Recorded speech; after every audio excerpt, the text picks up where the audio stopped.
Warm greetings from the high 10. It's Everyday Shenanigans. Thank you all so much for joining me. This is my first live for the day, possibly my last. But anyway, I have an upload pertaining to the Petito case and the Moab murders. Please check the queue for that said video that I just should be uploading or in the queue. I'm going to bring you commentary pertaining to Boy H.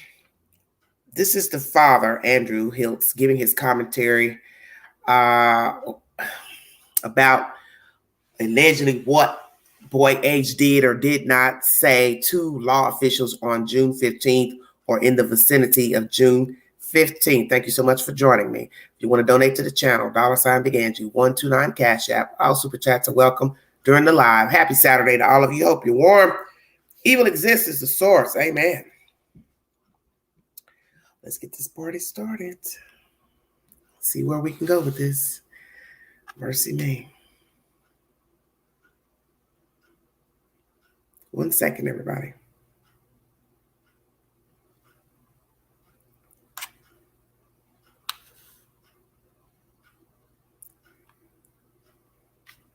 Summer Wells on the day she went missing has been under public scrutiny. We call him H. His dad, Andrew, has a YouTube channel and is convinced that his son is innocent. Andrew stated that his son has been cleared by TBI, and as far as he knows, even got his phone back from them. Permission was given for H to talk to TBI without a parent present, so no one actually knows what he said to them. Is that really a sign of innocence? Or is he trying to hide something? H was on probation previously. His probation period ended earlier this year. I believe that investigations of this nature take time. No one has been arrested in connection to Summer's disappearance, nor any suspects identified. Does that mean Candace, Dawn, Grandma Candy are all innocent too, since they are still living their lives on Ben Hill Road? Dawkins County Sheriff said that everyone is still a person of interest in Summer Wells' case.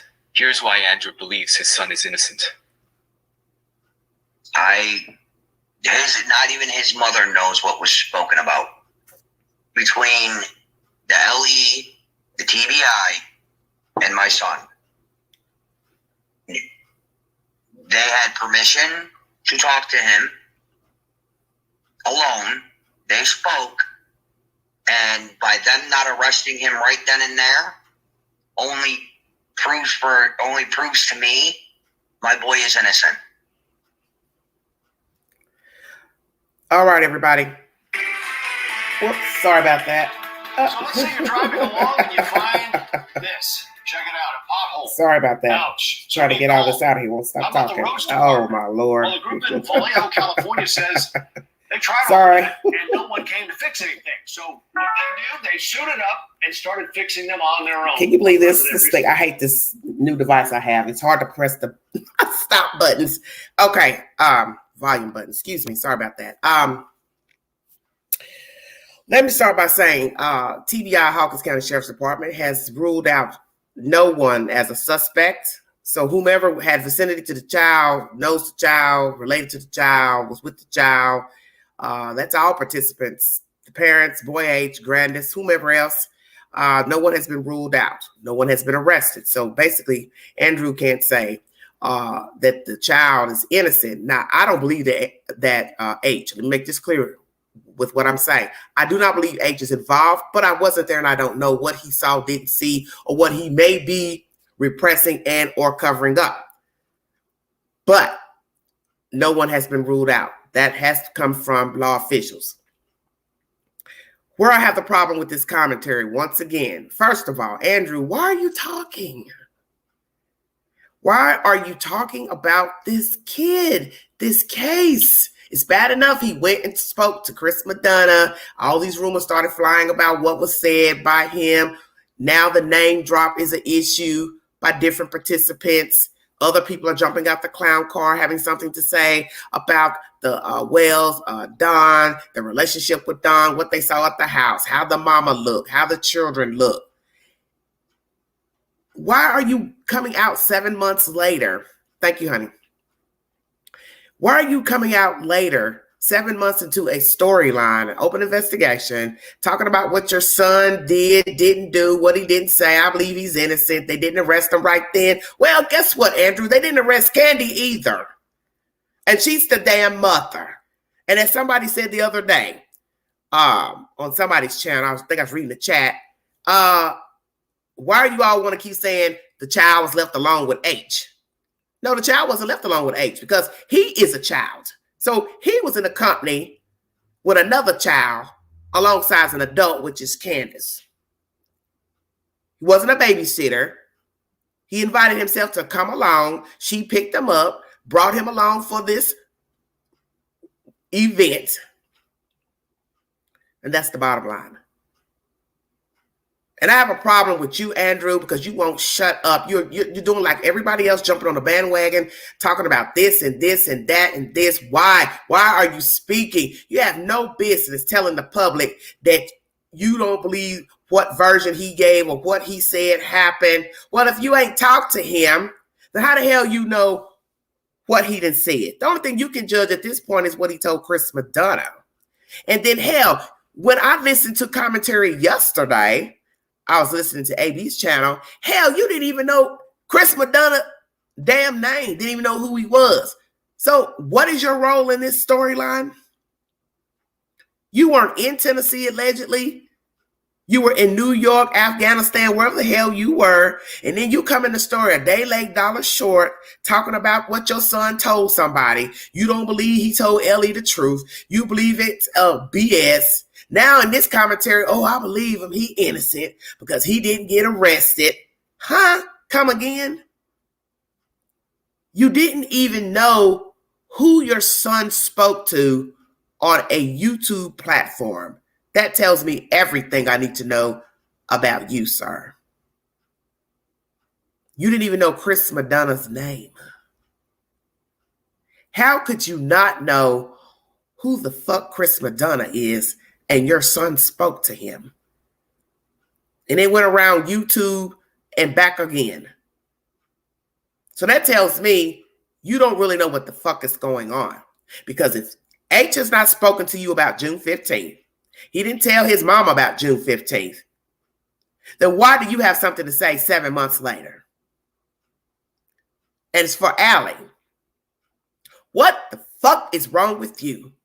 Why would you let law officials interrogate your son about the disappearance of a child and not be present? That is something a fool would do. There is no way I'm going to let my child go sit in an interrogation room and talk to the law officials and not say anything. Don't you know they can railroad your child into a confession, such as what happened with Brendan Dassey, Stephen Avery's nephew? His stupid mama let them talk to him alone. Well, he's now in penitentiary. He's now in penitentiary. And may never get out. All because of his uncle. And that's the point of that story. We don't know what Brendan Dassey did on that fateful day. If he was in the house with his uncle when the uncle killed that girl, we don't know. But we do know that he is developmentally slow, like majorly underdeveloped mentally. And they talked around in circles just enough to get him into a confession or help him kill that woman. You see, this is why you don't take a child, let a child go into an interrogation room without an adult or an attorney.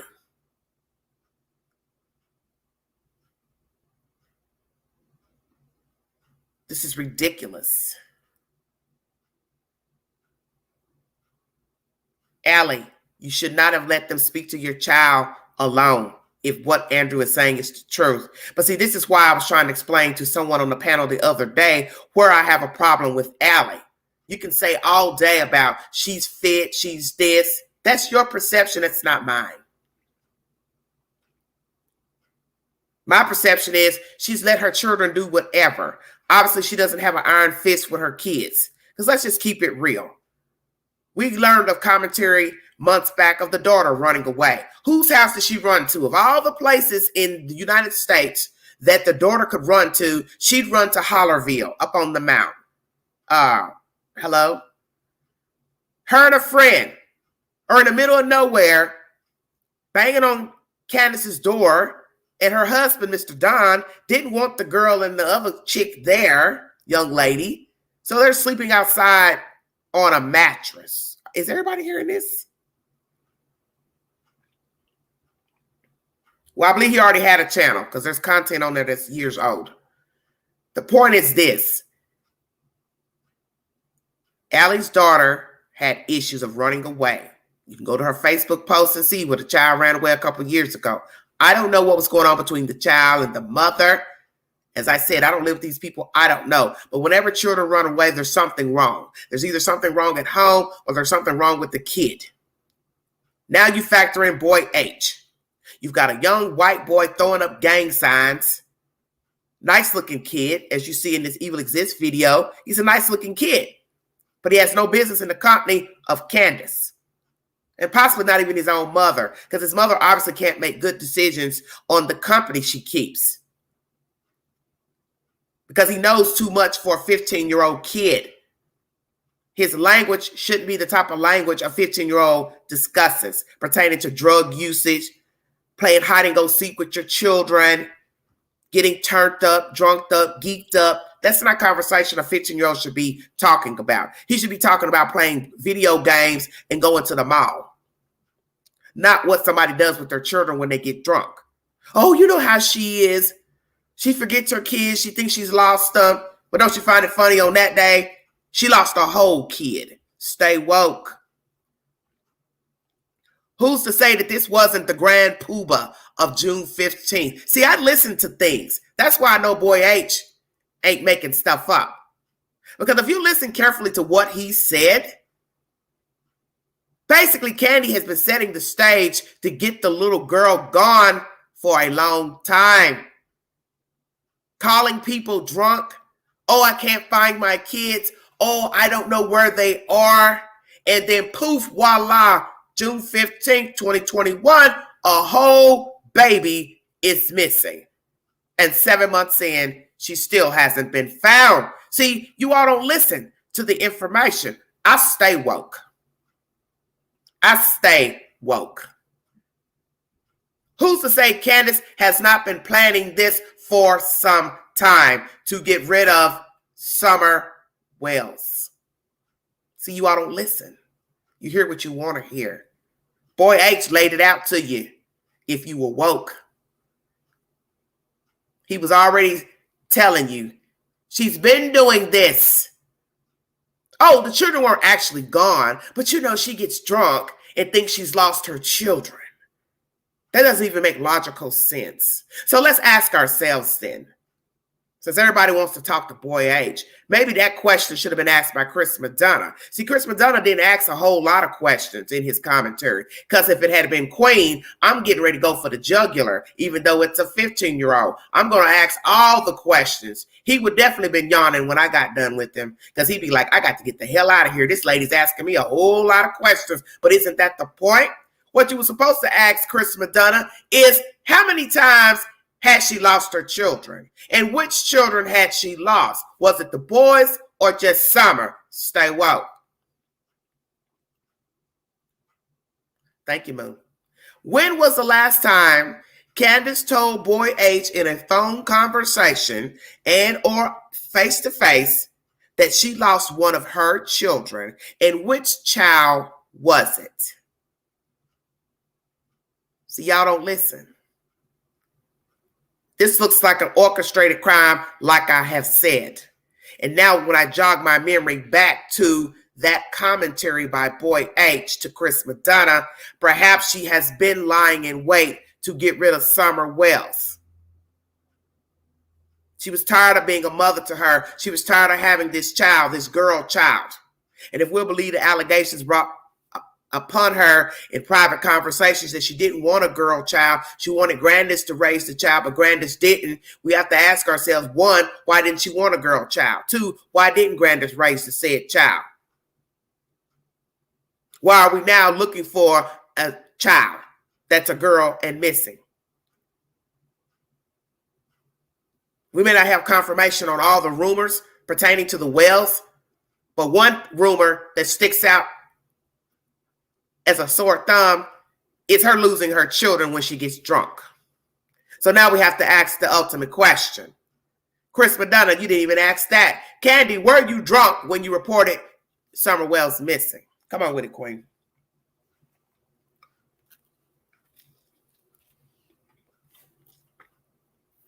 You see, as I've told all of you, everything you need to know is at the beginning of the story. That's where the truth lies anyway. What the people have told you.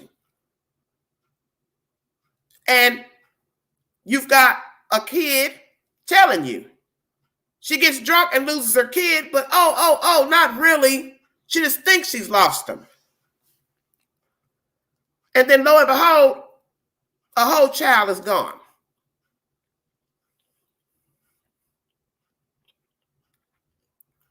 How do you lose a whole child, but your other three are intact? Ting! You forgot about that, didn't you? You people crying and moaning, it's possible. How the hell is it possible and three are remaining? What proof do you have that the three boys were upstairs watching TV? You don't have proof to anything.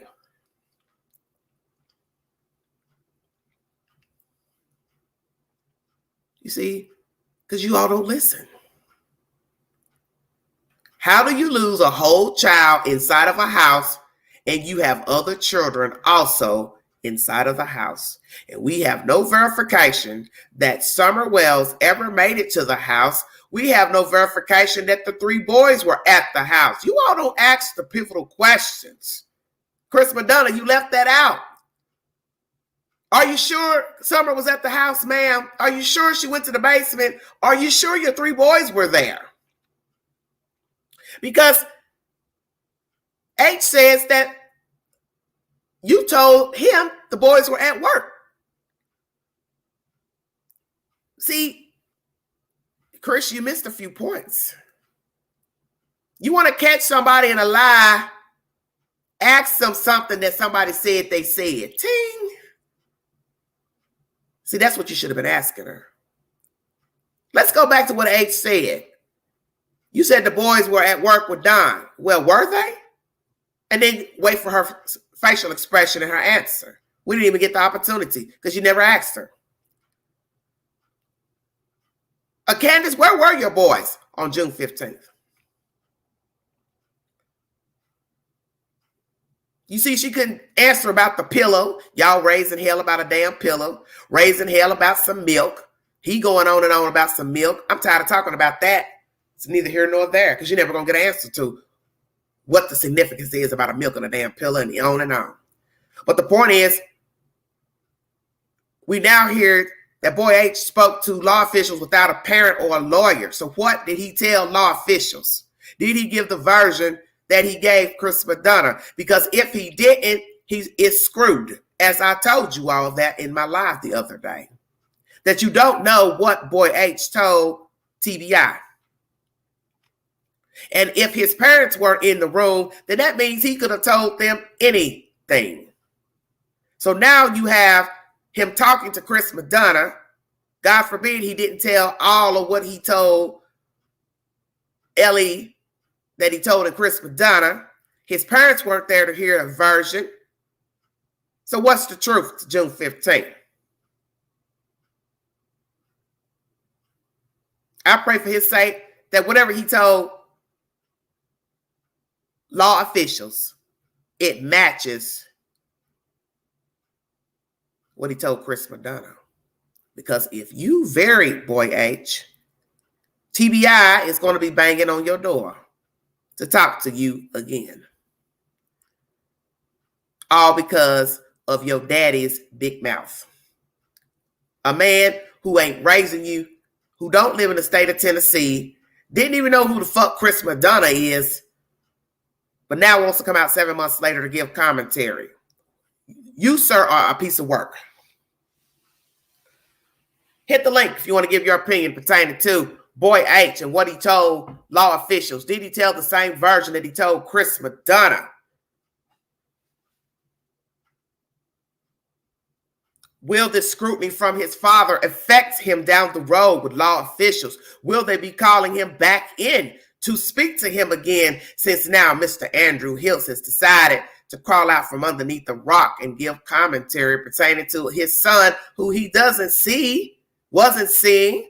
I don't know where Boy H is, if he's with his father or not, but one thing I can say, you just threw your kid under the bus by running your mouth about his version being BS, but yet you don't know what happened. He ain't never told you. So then we have to ask, did he ever tell Allie what happened June 15th? What's the truth? Boy, son, Andrew, you just railroaded your own damn kid. So much for love. So much for love. You people don't know what love is. I don't think most of us know what love is. But this what you all got going on with Boy H is not love. And we have to pray that he doesn't end up in the worst situations when he becomes an adult, like the path that you all have traveled on, because you and mom and daddy have been some busy bees in your adult life, pillar to post, running from different places, living with different places. You're hooking up with all these different people. You're sharing different men and women with your fucking friends. I don't care if a woman wants to go out here and sleep with different men, that's her business. A man wants to sleep with different women, that's his business. But there's no way in hell I'm getting ready to share my partners with my friends. I don't want nobody my friend has had sex with. Let me make that clear. I don't want nothing homegirl's been with. Now, you may meet somebody, date them, hook up, and don't know your friend, sister, cousin has had sex with them. That happens all the time. But to willingly know that was a guy you dated, you hooked up with him, what the hell am I getting ready to go backtrack and be with him for? It's crazy. See, everybody has a different definition of what unfit is. You may not be beating your kid, cursing your kid out, starving your kid, molesting your kid, having people coming in, touching your kid. But you can still have a unsavory, not so great lifestyle that can affect your child or children, such as bringing different people in and out of your house, taking your kids to different people's houses and leaving them, being in the company of people while doing drugs, narcotics, alcohol, and your children are in bullseye view of hearing and listening to your conversation. There's no such thing as send them to another room. Get the fuck out of here. Kids are not stupid.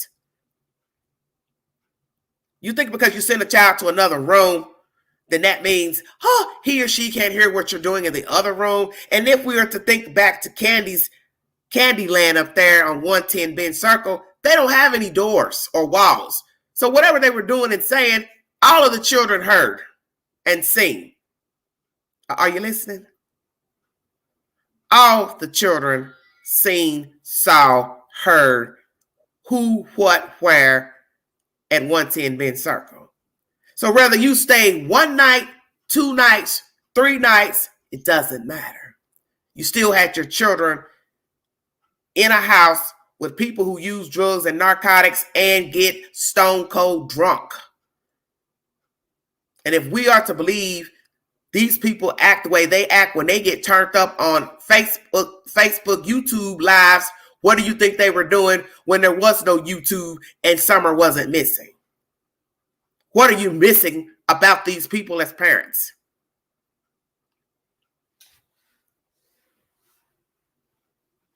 Had Hunter had real friends, real people to hang with, he wouldn't have been so adamant about getting out of the house with a 39-year-old woman. He'd have slept in, watched TV, video games, been on his phone, hooked up with his girlfriend later on, and kept it moving. But because he knew Candy, talked to Candy, 9 times out of 10, they've been talking via TikTok, Messenger, even without seeing each other, even without him visiting 110 Bend Circle, they had been talking. Stay woke. Turn the background down. Hello? Good afternoon. Ooh, good afternoon. Yes, ma'am. This crap is just getting. I can't believe anybody would set their kid up like that. Now, I do know when Chris was interviewing Allie, she did say that she sat there with him when TBI came and talked. Okay. So, what is the truth then? I don't know because we weren't there. And this is why people shouldn't be running their damn mouth. Right. I agree.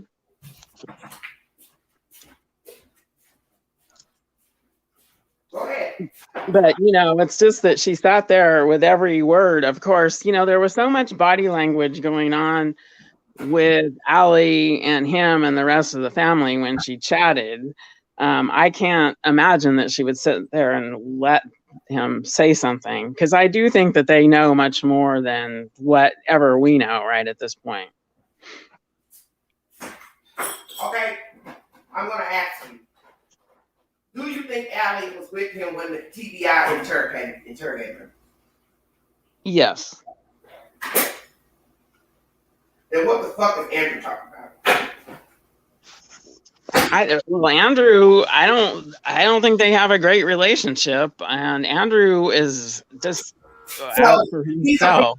So he may be allegedly a fly-by-night father who wants 5 minutes of fame off the back of his of his son and a 5-year-old missing kid. Yes. Yes. Like the other people. Yes. The neighbors, YouTubers, everybody. Yeah. That's how I feel. I mean, he seems when he speaks more balanced, but dude, you're still speaking hypothetically and not you're not showing receipts, because he flat out said, I don't think she was there with him for TBI. Why? Who in the hell would do that? Even if I thought it, I wouldn't say it. Right. Exactly. Somebody asked him, and, I'm sure we're all hypothetically thinking the same thing, was there something going on between H and Candace? His answer again is with no receipts, and H hasn't even said anything. Well, sadly, I believe that's yes, but you're just stirring that pot again, and why would you want you to think that? I mean, I think that because there is just too bizarre, that whole situation with letting the kids go there. Some of those text messages that we saw, maybe the father saw some other text messages, but why didn't he, when he's spewing all these things out, why didn't he clarify that? Why didn't he said, I read some things, I saw some things? Because maybe he's a liar. Yes, and that very well could be too. Do you think he's a liar, Randy? I don't know enough about him. I have not listened to him enough. I really don't. I don't want to say that until I listen to him some more. I just am like, why are you putting your kid out there like that? He is a freaking kid. We don't know where H is right now. I see in the chat some people were asking about protective custody. I kind of doubt that, because they'd have to pay to put him in private and protective custody. Well, if he's in the state's care, if that's what you're trying to say, then that means Allie and the father have to pay the state for him to stay in the state's care. Stay woke. Right. Yes. I can see maybe they put him in a residential, maybe drug program or something, and to try to get him back to his. But we don't know that he's always in trouble with the law. Let me make that clear. Right. You got everything about this story is he said, she said. Nobody has really brought any receipt pertaining to these people and what they've done, not done, except for criminal records that have mug shots. I cannot say all the things that Boy H has done as a child and been in trouble. But the point still remains,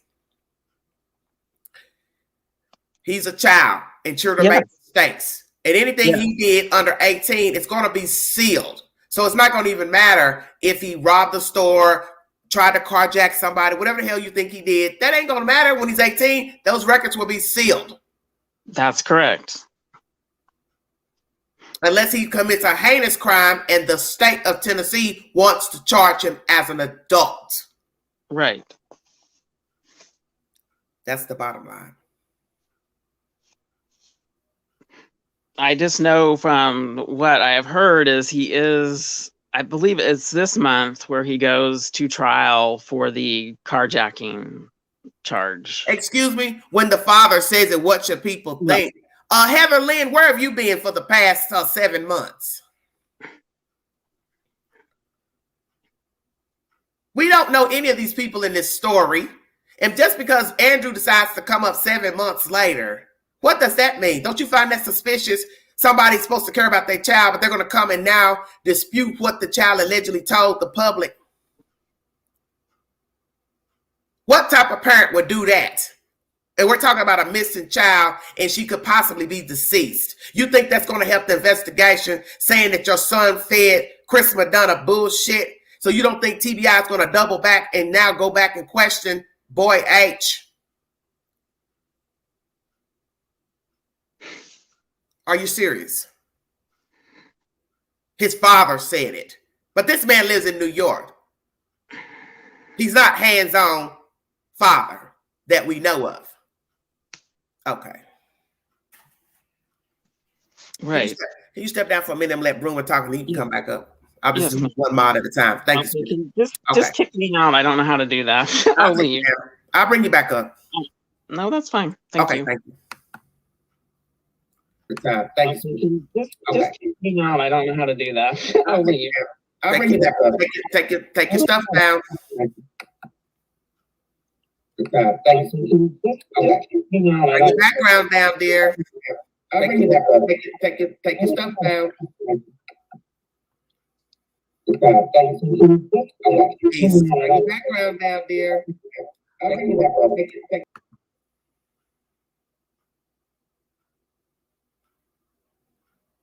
TBI states all parties involved are still suspects, so nothing of them have said is true. Well, I don't believe anything they say. Thank you, Stormy.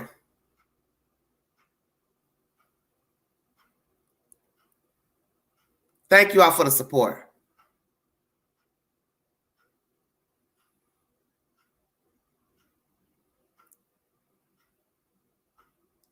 Well, I'm not going to judge a bikers group for being involved because we can't. I tell you all, you got to stop with the stereotypes. Stop judging people. There are people who ride bikes and are member of bike clubs. They're not felons. They're not child predators, traffickers. They're just people that like motorcycles and put a leather jacket on with the name of a bike club. Stay woke. Do not judge everybody the same. When TBI heard someone say I'm a YouTuber, they just crossed that tip off. Possibly. Exactly. And good old dad hadn't been in his life much. It makes me look at him with the fish eye. Of course. Why am I going to sit here and believe anything coming out of this man's mouth when he doesn't even live in this state? And the fact that he admitted that he and a bunch of people jumped into cars to come down to Tennessee, cried and moaned he couldn't find anywhere to stay, which we know that's bullshit. And then they went back to New York. So you got a lot of people and nobody has any money for a down payment on a motel, a house, apartment. See, I live in Tennessee, so I keep trying to tell you all, you can't sell a wet rag to me.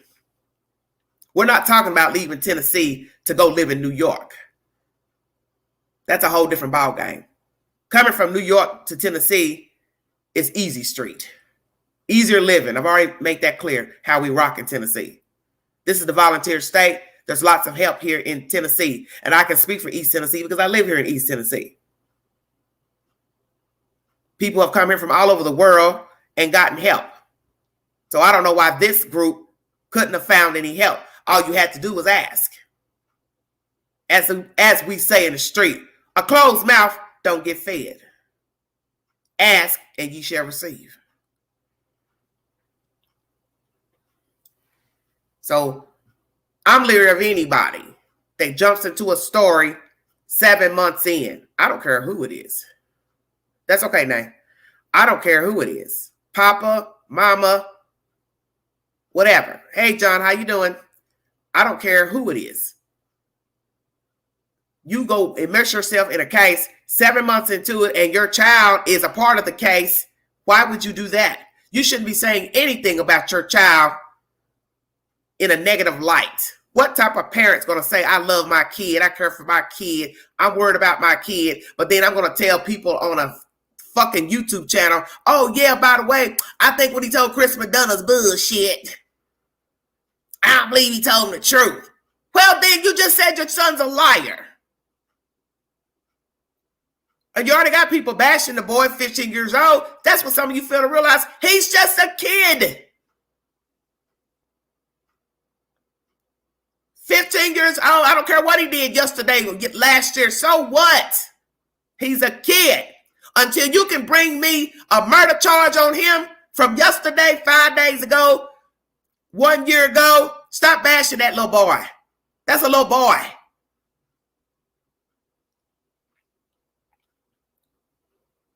And for another thing I'm going to say in this live, how the hell somebody going to be abused, a victim themselves, bashing a 15-year-old kid? I said it. You know about abuse. You've been abused mentally, physically, sexually, whatever your bag is. Well, how do you in the same breath bash a 15-year-old child? So how are you a victim if it's okay for you to bash a kid? When you start doing that? When did we start doing that? I'm a victim. But you're going to bash a 15-year-old because of his commentary. Now, maybe whatever H said in his commentary must be some truth to it. You got a problem with what he's talking about. Then it's probably some truth to what the fuck he said. Sick of this mess. And Andrew, I didn't know nothing about you when this story first broke. I liked you better when we just knew your name was Andrew. You showing your face, going live, tinker-tankering with your cell phone, trying to work the chat. Man, stop. Just stop. Just stop it. Hit the link if you want to give your opinion pertaining to Boy H, what he told L.E. Did he tell L.E. the truth? Is the version he gave L.E. the same as what he told Chris McDonough? Hit the link. Thank you for joining me this Everyday Shenanigans.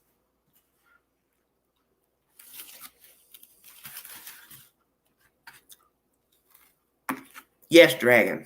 Indeed.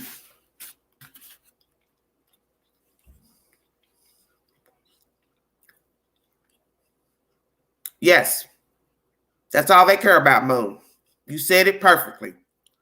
The child went missing, and all these adults can think of, woe is me. What about me? What about my feelings? What about your feelings? You're a grown-up. Go take care of yourself.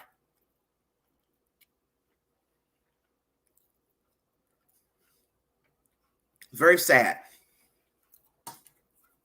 So now we got to ask ourselves, was Allie with H when he was interrogated? Since this bobblehead wants to come out and say otherwise, that the child was interrogated by himself.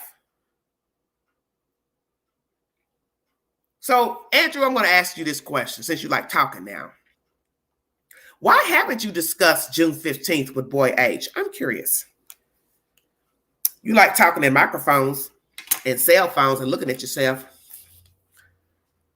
So why haven't you talked to Boy H about June 15th? Have you talked to Allie about June 15th? I just find this strange. You all are the bio donors of a child who was with a child that went missing, and ain't nobody allegedly talked to the boy child about June 15th.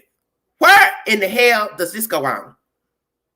But then we're going to wait 7 months later to get on the YouTube horn and start blowing smoke up people's ass about our own child. Hell no, Boy H don't need to be with neither one of you. I said it. And I didn't stutter either.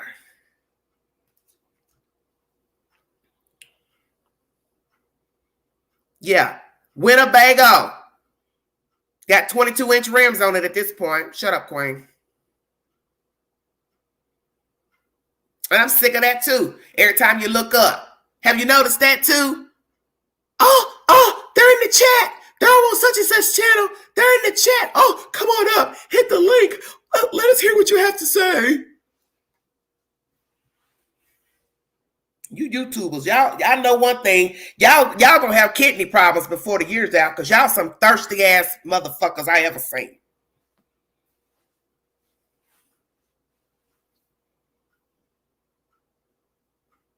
The thirsty YouTubers. Come on up, hit the link. Tell us how you're feeling. Tell us what's going on. You just let somebody come up on a panel and tell you anything. Anything. Oh, he called me today. He emailed me. He sent me a message. He was in my messenger. Oh my goodness. This is what she said. This is what he said. Did they also tell you their breath stank from all that fucking hot air they've been blowing up your ass? How about that? How about that? Their breath stinks from all that hot air they've been blowing up your tail. You people will let anybody hit the link, hit the panel, and talk. And then swear for God, yeah, it's the truth. Yes, it is. That's what he said. That's what she said. Yes, it is. Yes, it is. It's the truth. I know it. He told Job. He told Noah. He told Abraham.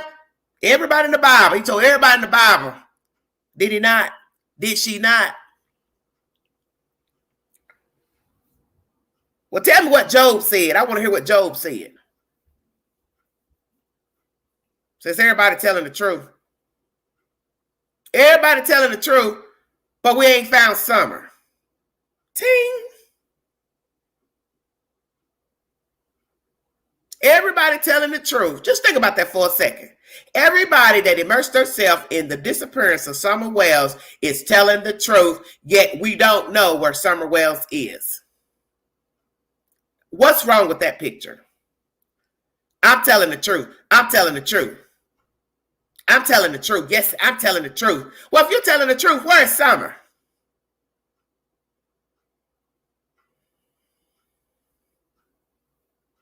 Boy H is probably too embarrassed to tell the real truth with whatever took place. He's a 15-year-old and knows what social media can do to him. Exactly. Well, hello there. Hey, holy shit. Sorry, I'm late. I'm way behind in your chat. I was just, whoever 42 minutes late. I'm so sorry. Fuck, I just got wound up. So how far back am I? I'm back way Oh, we're talking about, well, you know, I get a little hype. 5150. I'm so sorry. Okay. I played Evil Existence at the start of the video. Yeah, I've been watching since the beginning. Okay, so I don't understand Andrew, because now somebody in the chat is saying that Allie told Chris Madonna that she was with her son when he talked to TBI. So if that's true, what the hell is Andrew talking about? So you were asking, let me put this down. So Andrew, I've been watching a few of his videos. Hold on, I'm gonna take a drink. Excuse me. Mm-hmm. And I think you've got him right in this one. You think? I think so. And I don't want to go being accusing. Maybe somewhere in this Andrew's mind, he's doing a solid for Hunter, but along with that, there's all kinds of bonuses that go along with it. Oh, this is what I've always wanted. Hunter, take a seat. You know, I think he probably has good intentions, but he's very he's just very certain in his ways at such a young age. Like, he's got no life experience behind him, yet he wants to put himself across as this excellent father. But can I give you a bit of a hint? There was something that shocked me last night, and I did put it at a timestamp. It's his strict discipline of his kids. Well, he had a hot mic, and he went back and he tore a strip off his young I guess there's a baby in the house, and one of the other kids was in there and touched something they hadn't, and he went back there and tore her a new arsehole, like to the point where on the live. Oh yeah, right on the live. There's like 3 people in there, and he came back and he's on about it, and I thought, you know, if that's what he thinks, that if he thinks that's okay, then I'd question all of his motives at this point in time. Let me tell you something. I'm pretty good at reading people. 7 months in, you've had ample enough time to come talk to Pookie, Ray, Oprah, Dr. Phil about boy H. Right. You got an organization involved to extract the child, and things didn't go well because she called law enforcement. He does have rights to the child because they have a court order. So what I'm going to say once again, why would you wait 7 months later to speak anything about the case, and then you're speaking negatively as you're making your son to be a liar? You don't think TBI is not going to backtrack and want to talk to the boy again? Yeah, he's... You don't do that. A real treat. Yeah, you just let sleeping dogs lie in that. Yes. And... Hey, pretend you're Brian Laundrie's parents. Yeah, shut the fuck up for a few minutes. Hey, I don't care what nobody say. Them Laundries, hey, them New Yorkers too, they know how to lie. Shut your mouth. Fuck, Andrew was on about Allie and how, big she is and how grotesque she is, and he's really... But you slept with her. Oh, yeah. Like, this is the mother of your son. Like, it's best not to probably say anything if you now you're putting a whole new spin on it. So now you done left dogging your son, throwing him under the bus as a liar in a major investigation, and now you want to talk about how big girl is, but you slept with big girl and made a whole baby. Yeah. Okay. Wow. But you can imagine it. He's got a new girl in the background that's not on camera, and he's always bouncing all these things off her for. I was listening to that last night because obviously I really couldn't comment because I was on the highway while I was listening to the live. So I did you see towards the end what I'm talking about then? Because you'd be interested. Maybe I'll feature that in a little bit, in a little clip. Yeah, I don't that's want to fine. throw him under the bus, but it was a way that I wouldn't discipline a child, like verbal abuse to that level. You can see I wouldn't how do he it on the disciplines his live. kid. Like, when you yell at a child so loudly, yes, you know what I mean? That but don't do it on the live. Do it when you're off the live. Yeah, there's a time and place. You already got a kid that's jacked up, messed up. Possibly her other children are jacked up by Allie. You should know better than to do anything on a damn live that can be used against you in a court of law. What the fuck is wrong with this man? Yeah. You just don't do something on the live. It's just like right now, if I had a dog in here and the dog kept coming over here nibbling at my shoe, and I just say, F you, and kick the dog on the live, how well do you think that would go over? Yeah, it wouldn't go over very well. That's my point. I don't trust any of these people. I'm telling you, I'm sick of all of them. I said this the other day. Who else is going to jump out of a clown car? I mean, it's like somebody heard me say, that woman on that channel said somebody else gonna get in the clown car. Well, let me go get in there. Well, wait, because there's still probably 2 or 3 other people involved in this. What you mean? Well, but possibly. There's a good potential. There's a possibility there might not be anybody else, and that would direct, or that would be, Candace being responsible for everything, start to finish, and just lying. Oh my God, look at this heifer here. Good. Look at Teresa. He's back too. Okay, I'm dead. I got to get some coffee. You go ahead and talk, honey. You go ahead and talk to the fans. Michelle Bean. I'm done. So you're not. I got to think about this. So with what he has been live, like yesterday, he was on a 12-hour tear up there, just talking, hanging out on YouTube. I thought that was the funniest thing. Bring me a receipt that he's bisexual, sweetheart. Oh, Andrew? That's what somebody in the chat just said. Andrew said on another channel that Allie was a one-night stand and that he was young. Yeah, that's what he said. I believe that. Possibly. Yeah, I believe that to be the truth. Like, that's the way he's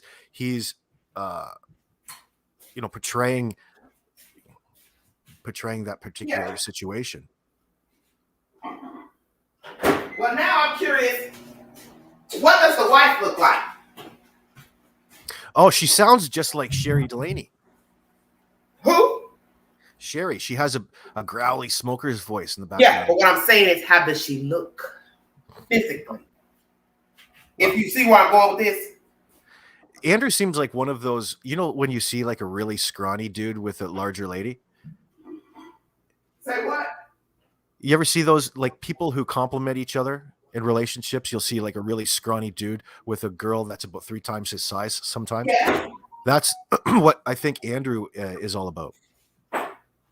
He's a chubby chaser, I guess they call him. Okay, so what I want, oh wow, thank you. Well, I wonder if he likes big girls. Is the wife? Yeah, I think he likes big girls. Like that's his thing.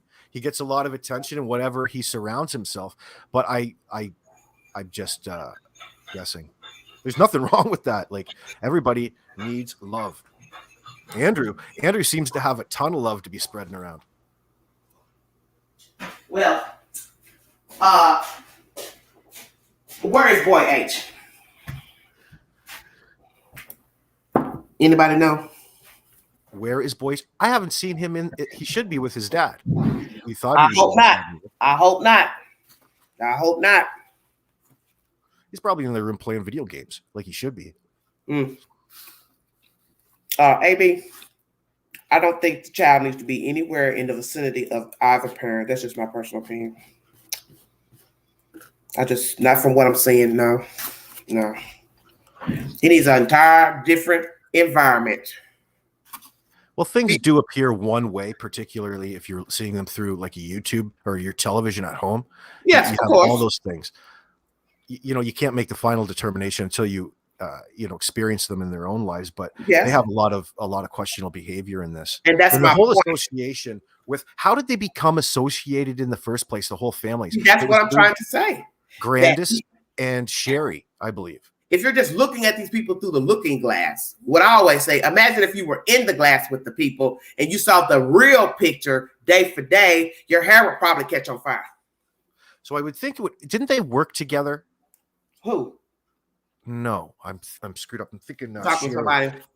Oh, this is a crime history said he's in witness protection, no receipt, so it's speculation. Huh? Oh Lord. I'm dead. A lot of your fans in here. Chaser, Chris McDonough was playing it too. I mean, yeah, he did. You all's exactly friend. What he was doing. Not I'm a retired cop. Mm-hmm.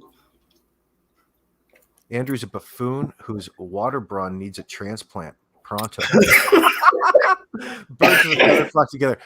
That's right. I know. Mouth you had me laughing so bad yesterday. I was riding on 2-lane highways, and I said, I gotta turn this crazy ass man off, or my ass gonna wreck, and I'm gonna be in the damn river, in a damn swimming hole. So I think. I don't know. It's amazing to what he perceives. He has his way. He's got his rights, and he wants. It's more important to Andrew, I think, that his rights are recognized than anything else at this point in time. Okay, but guess what? There's a way. No, I don't feel that. No, to him, I mean, yeah, that's I hear why you he's saying acting the way he is. But there's a way of doing things. This is not the way to do it. When we have an open investigation, it's best to be quiet. Everybody knows the rules with the law, with the legal system. The only people that don't know the rules are people who have never been in a court of law. You don't talk ever. That's the lawyer's. You don't have to be a lawyer to give that advice. That's what I'm saying. Everybody knows that. Why you think when you watch Judge Judy? Because the underdriving law, because there's such a huge community, like potential, the potential money to them. So now there's all this hubbub, this zeitgeist around the case itself. They want a piece of it for themselves.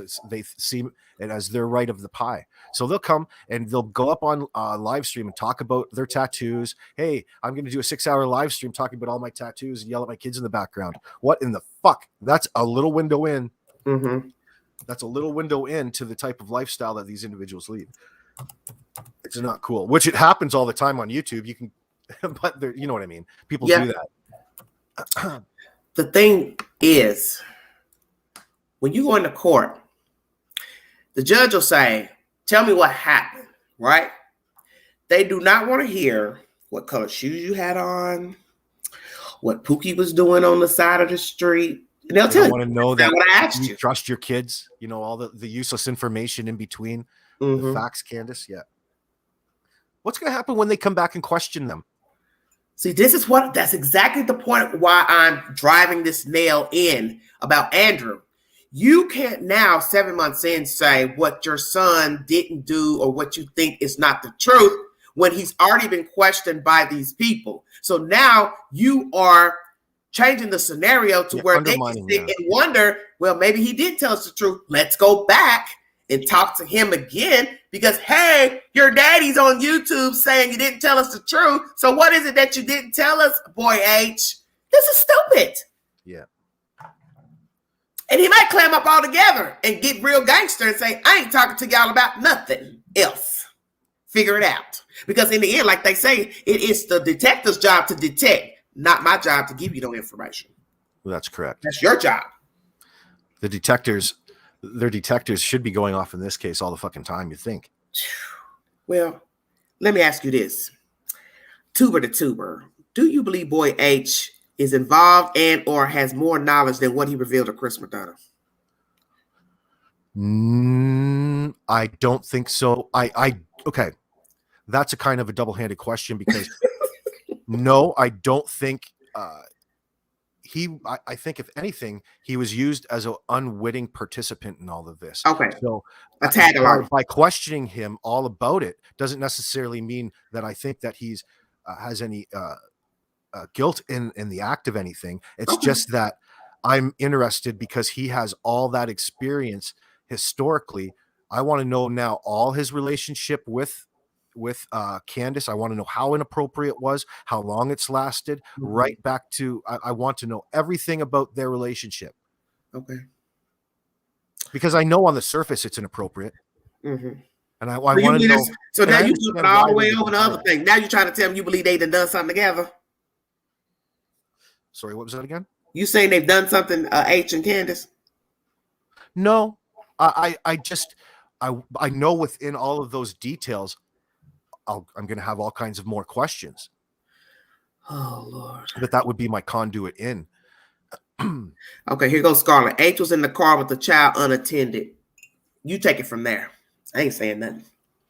Say what with again in the somebody said he was in the car with the child unattended. Remember she said her and Grandis went in the store for a while. He also said that. Yeah. So what's the point? Him being in there in the grocery store when she was in.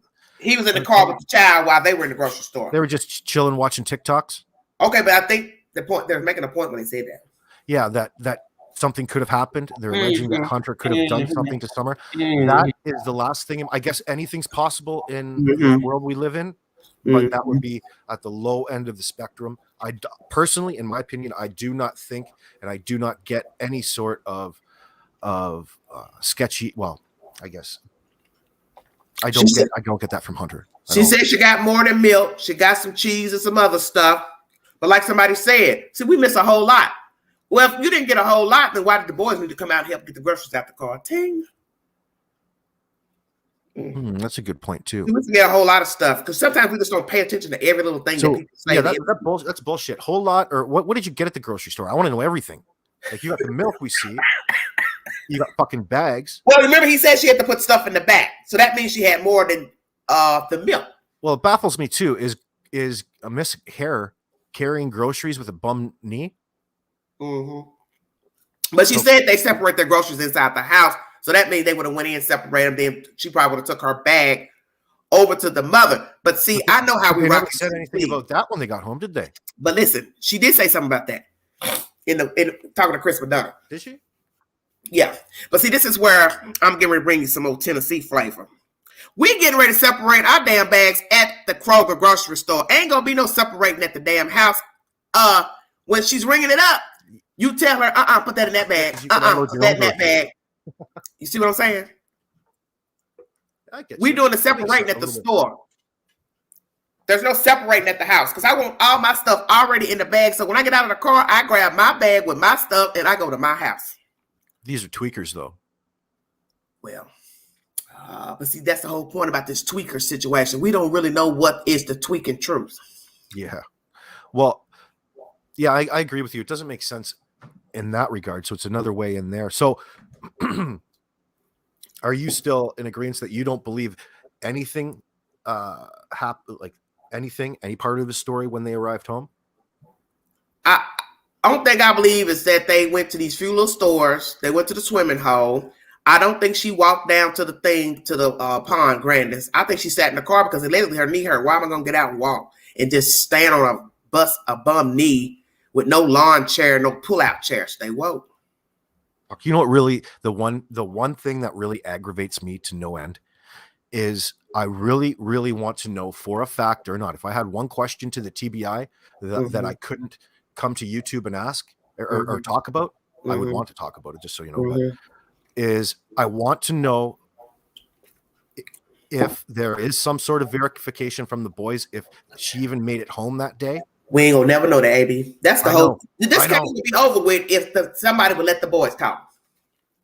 I know. And the only thing I want to know is if the verification. But look, AJ made none of that stuff up because it was just too smooth the way he laid it out. Such as Don calling about somebody on the property. She tells him that the children went to work with Don. Naturally, she says that because she don't want him to know, hey, I left my babies alone unattended at the house. Right. So see, that's why I know AJ made that stuff up. It's just too convenient. The stuff he was saying, it just sounds like casual conversation. Oh, she does this all the time. She gets turned up, blah, blah, blah. She loses her kid, but not really losing. But don't you find it funny? He's saying she's been doing this. And then all of a sudden, here's a whole child missing. I think she's been leading up to that moment. She's been baiting that boy for the ultimate disappearance of Summer Wells. I just thought about that today. Well, in that, doesn't she really do that to anybody that comes in contact with her, allegedly? Like Allison and Leslie were talking, probably to Sherry. She probably does that to anybody she befriends, even down to Jody Sue and trying to get her in on the little church scams that they have going on. What do you mean? Get him in. Oh, she the first time she met Jody Sue, there's a story about the booze being in the baby bottle, but as an icebreaker, when you first meet somebody, she was trying to get her into going to church for her because there's all these free stuff they were getting. And she was dropping the hints that if Jody Sue came as well, it would mean more free stuff for her. But then why would Jody Sue want to get free stuff that she could keep her own damn self and she's got kids? That's stupid. Okay, somebody in the chat got a good point. She mentions only 2 children that went to work with Don that H repeated. Yeah, where was the youngest one at then? Everybody seems to, it must be, maybe that's a thing with so many kids. There's 4 kids there. You don't hear a whole lot of mention of the youngest boy a lot. It's always Josie. Well, I tell people to stay woke. I talk about who I like, who I won't talk about. I don't think they weren't at work with the boys. That's just kind of cover, right? But see, this is the thing about lying. You start to forget what you've told people. See, if I tell you one version, then I tell somebody something else. I'm not thinking those 2 people going to meet up or repeat what I said to them. You understand what I'm saying? Yeah. There's Andrew in your chat right now. Andrew. Don't start. AB, I'm going to beat you. Andrew. Don't yell at your kids. You know what? I can't. Kill them with love. Yeah. But you know what? You know what I said to people in my chat the other day, and I shouldn't say this because I can lose subscribers this way, but it doesn't really matter. I told them I can see why people get high on dope. I really can now. After talking about Summer Wells' case, talking about her parents, because I don't like really mentioning her name in these videos when I'm talking about these other people. When you talk about Hollerville, I honestly believe I see why people smoke dope. I'm serious. Because I was 2 minutes, like I told the people in the chat, I'm 2 minutes from getting the crack rock talking about these people because these people are ridiculous to me. I'm just serious. These people make somebody go smoke dope. They ain't never smoked dope a day in their damn life. These people are asinine to me. But the sad part is, the truthful part is, there's people like this everywhere, not just Rogersville. They're everywhere. They all do the same, act the same. They're just different people, different sizes, different races, but still the same. So how far back do you think that she's been kind of planning? Or is it I don't know. Sort of... I don't know. It just hit me while I was live, and something just hit me. Something said, wait a minute. Think about what H said. You already thought this was orchestrated anyway, but now think back to what he said, the losing of the child. See, they've been playing these type of mind games a long time. They like to play on telephones. That's obvious. Because let's chop it up. She been baiting him with the I'm drunk, lost my kids for however long, because he didn't say. See, Chris McDonough missed the opportunity right there. He should have asked him. Then we got months later, you calling Mary. Oh, the feds came. Oh, they got done. You've been doing this type of shit. This drunk dialing, folks. Man, these people are sinister. That's something it sounds like they've been doing for a while. That's exactly. But why? But why are you playing with grown people on cell phones? Just to see how much they can manipulate them, you know? So Candy isn't as slow as people like to pretend she's slow. She may not be slow. She's more evil than slow. I think her being, if she is lacking in intelligence, she's so upset about that she makes up for it in being evil. Yeah. And malicious. Okay, somebody says, you think CW, I meant to carry this out, I guess by herself, this wretched thing. Why not? If I don't want my child, I don't need no help in trying to get rid of a child I don't want. Oh, think about, so even though it comes from Dudley, think about if this story is true, and we know there's a lot of stories out there about Candace and Dawn fighting in front of the kids. Yes. Now, Dudley says, you know, the one particular one that sticks out in her mind, or his mind, excuse me, was the most recent one where she stomped out of the house. They were fighting over money and whatnot. And then she stomped out of the house and looked at him and said something about not wanting kids, you know? So you have to wonder. Oh, what she told Dudley, he overheard her saying she wished she hadn't had kids or something like that, to that effect. Yeah, something to that effect. She probably didn't want kids. She's like a lot of people. Let me tell you something. You got certain people who will time their body. They'll say, I want to get married at this age. I'm going to make sure I use birth control and condoms, this and that. Then you got the other people who know they don't want kids, know they're not fit to have kids, but yet they still keep having sex and don't use no protection, get pregnant, make the baby, however it goes, raise the kid, but they're detached mentally. Because they're dissociated. They make those decisions when they're every fucked day. It happens every day. Yeah. And Candace, what? Oh, God. Damn. You think that she must live with a lot of regret because, you know, kids are awesome. Kids are awesome, but they cost a lot of damn money, and you've got to be sitting there. But it's working having a child. You're talking about dealing with a whole human with a different demeanor, attitude, different look. And this is where the problems come in, depending on how you were raised, how you were treated. That is going to be a major factor in how you deal with this itty-bitty spider. So if you were yelled at a lot, cussed at a lot, 9 times out of 10, you're probably going to do the same to your child. You may not even want to. You may not even want to be cursing your kid out. You know what, parent? Well, how do you think Candace reacts when Dawn? See, these people are really heavy manipulators. You know, there's times when you know, your kids ask you something. There's opportunities that arise where you can kind of manipulate your kid against the other partner. And oh no, you're you know, Dawn, it seems like that kind of dude. How do you think Candace would have handled that? So in that regard, if you add that in, no matter what the details are, there's manipulation going on both parts. You know, Dawn could easily get the upper hand in that over Candace being more mature than her, and just the relationship. But do you think that could be a contributing factor to her taking out her anger on her child? I don't know. I think that's a strong possibility. Let me ask you something. Do you think she even cared for the boys? No, they got all their attention from Dawn, and they were like a boy is prized to be big, strong, independent, you know, if he wants to be constantly running outside, you know, you can kind of get away with it, especially in a rural setting like that. Candace was jealous of Don and Summer's close relationship. Was she? Oh, could you imagine Don coming home and daunting over his only daughter, and he, you know, all messed up, and, you know, all the attention that actually a wife needs and desires in a relationship, you know, and they're sleeping down. Oh, you can tell they were separate when they did that interview. And she looked like she was doped up then with that blue wife beater on. And he was saying who the child looked up to, professional women, and she's just nodding her head like a dodo bird. Well, he tried to avoid that, right?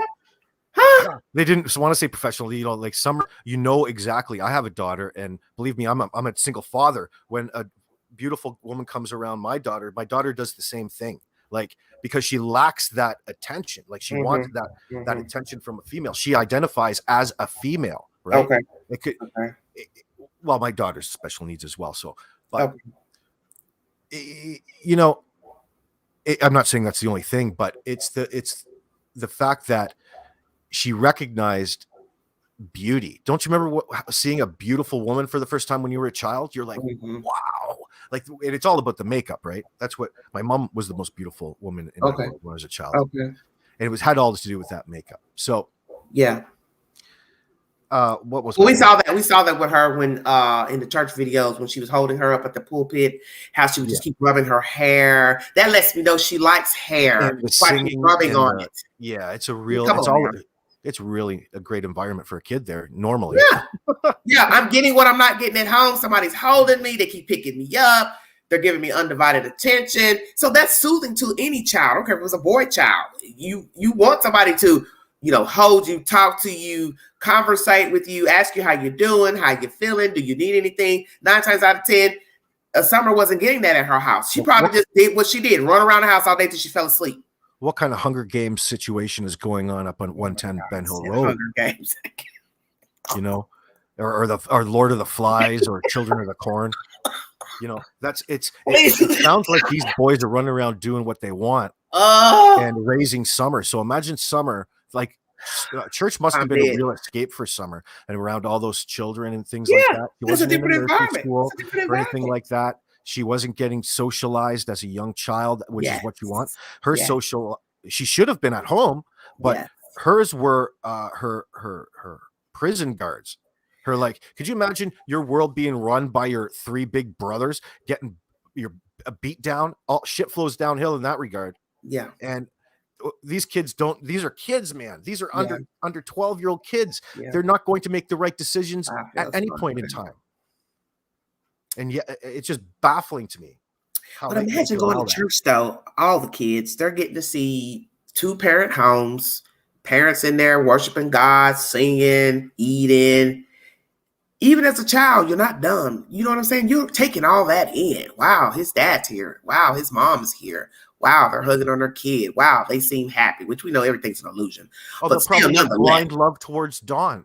Like, they will really love their dad because they want his attention so badly. And Dawn will take that as a cherished prize, right? Of course. So manipulation would be grand. When I know I've got your undivided attention. Let me ask you this. Do you believe he sexually assaulted this child? Because I don't have to put nothing in the just because of what. No, I don't believe he has, because until you show me proof that he has, I will then believe he does. I recognize that there is a growing amount of solid allegations against him. from a long time ago. Yeah, I do. Does that equate to Summer's peril in this circumstance? I don't believe so, because I don't believe so, because he's not. Can I just say no? Yeah, you're fine. Because like I told the chat the other night, you would have known anything about these allegations had these people not come forward. So you really could never even said you thought he was doing anything to the little girl, except for people making comments about the shower and his own commentary about her sleeping. I do think there are things that are highly inappropriate going on, that borderline on. Yeah, I know what you're saying. But there are a lot of children that sleep with their parents, and they're older than 5. They're 8 and 9. Yeah.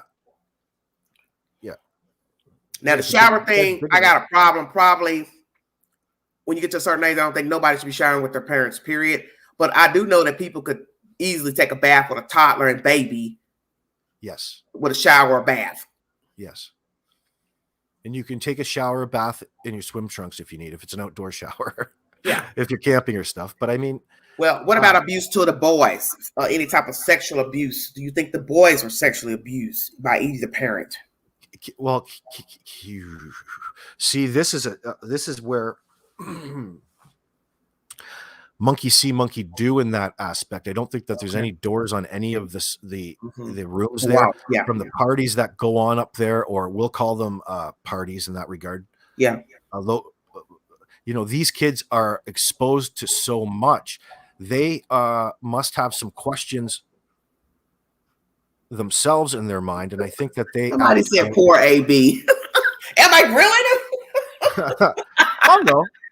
I think that. Hey, this isn't the kind of court where you got to stay. He can jump off the court. Yeah, I didn't put my hand in the Bible. But monkey see, monkey do. I think there's allegations of the boys that have, maybe that's a part of the investigation that was already going on. That would be messed up in the summer. That will be so messed up if we find out somebody's been doing something with the boys too, and the girl. Good grief. Oh my man, God. that you talk about, man, YouTube would literally catch on fire. Yeah.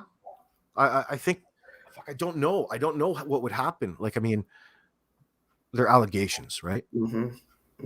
See, I don't even know what the allegations are. I didn't never put my stamp of approval on whoever the YouTuber was that brought forth the documents, because I've learned with dealing with YouTube and social media, you can doctor anything. I mean, people go out here and make fake date profiles all the time, upload a picture that's Pookie and Pookie Johnson. When that ain't Pookie, that could be some old overweight Chinese man sitting here messaging you. You understand what I'm saying? You don't know who. When you're getting information on the go as it comes, you can't take anything seriously. You can read it, but that's what we did for months and months. Yeah, I've seen documentations that people have shown on their channels and on social media and TV where people doctored legal statements, bank statements, government statements, and people actually thought they were real. Okay, I'll give you an example. I'm calling my Wi-Fi people a week ago about a message they sent me, and they tell me, "Oh, we haven't sent you any message about changing your password for your Wi-Fi." Doctor your credit rating. You understand what I'm saying? I know what you mean. Yes. Somebody sent an email that looked real saying they was my carrier. But when I called them directly, they told me, we haven't sent you anything, ma'am. We haven't sent you nothing. So who sent the email pretending to be the carrier? And it looked legit. So that's the point. Anything can look legit. That's true. I don't trust nothing. It's sad, and that's a sad way to live, not to trust people. I mean, I can listen to people's commentary, and I don't have to say that he or she's a liar, but I'm always in the back of my mind asking myself, possibly, if what he or she is telling me the truth. And really the only time I question anything is if I start to see signs of deception. Then my memory will go back to what they originally told me, and then I'll say, maybe they're not really telling me the truth. What other case have you seen with such obvious signs of deception in it? Which case? Casey Anthony? Yes. The Summer Wells case. All that. Casey Anthony, Cal City, this one, Megan Boswell, all of them. Susan Smith, they're all the same. Everybody's thirsty for something that they're lacking. That's why it's so easy to knock the children off, you see. Because I want out. I want out. I want this child out of here. And it's true. You have parents who actually hate their own flesh and blood. I hear people say that all the time. How could you hate your own baby? I said, people do it every day. What do you mean? I hate when people ask these questions because it's like, don't you watch the news? Mm-hmm. Like the case in Texas is a prime example of pure hatred. You let somebody beat your fucking kid to death and let the dead baby lay in the apartment for 11 months. And beat your other child to where he had to have mouth reconstructive surgery when they went in to retrieve the children. He broke the baby's jaw. Huh? Oh my God. So we got a dead baby. For the UK listeners. We got a corpse in the bed. We got another small child with a broken jaw. That's deliberate. And she watched this person do this to her kids. And yet people will come in the chat and say, I don't know. And I just refuse to believe Candace deliberately killed Summer. I'm like, what planet are you from? And it's not to be nasty, but you're trying to downplay all the people who have deliberately killed their kids. So what's the difference between those people? If there were certain behaviors associated with these situations, Candace is hitting the bell in every one.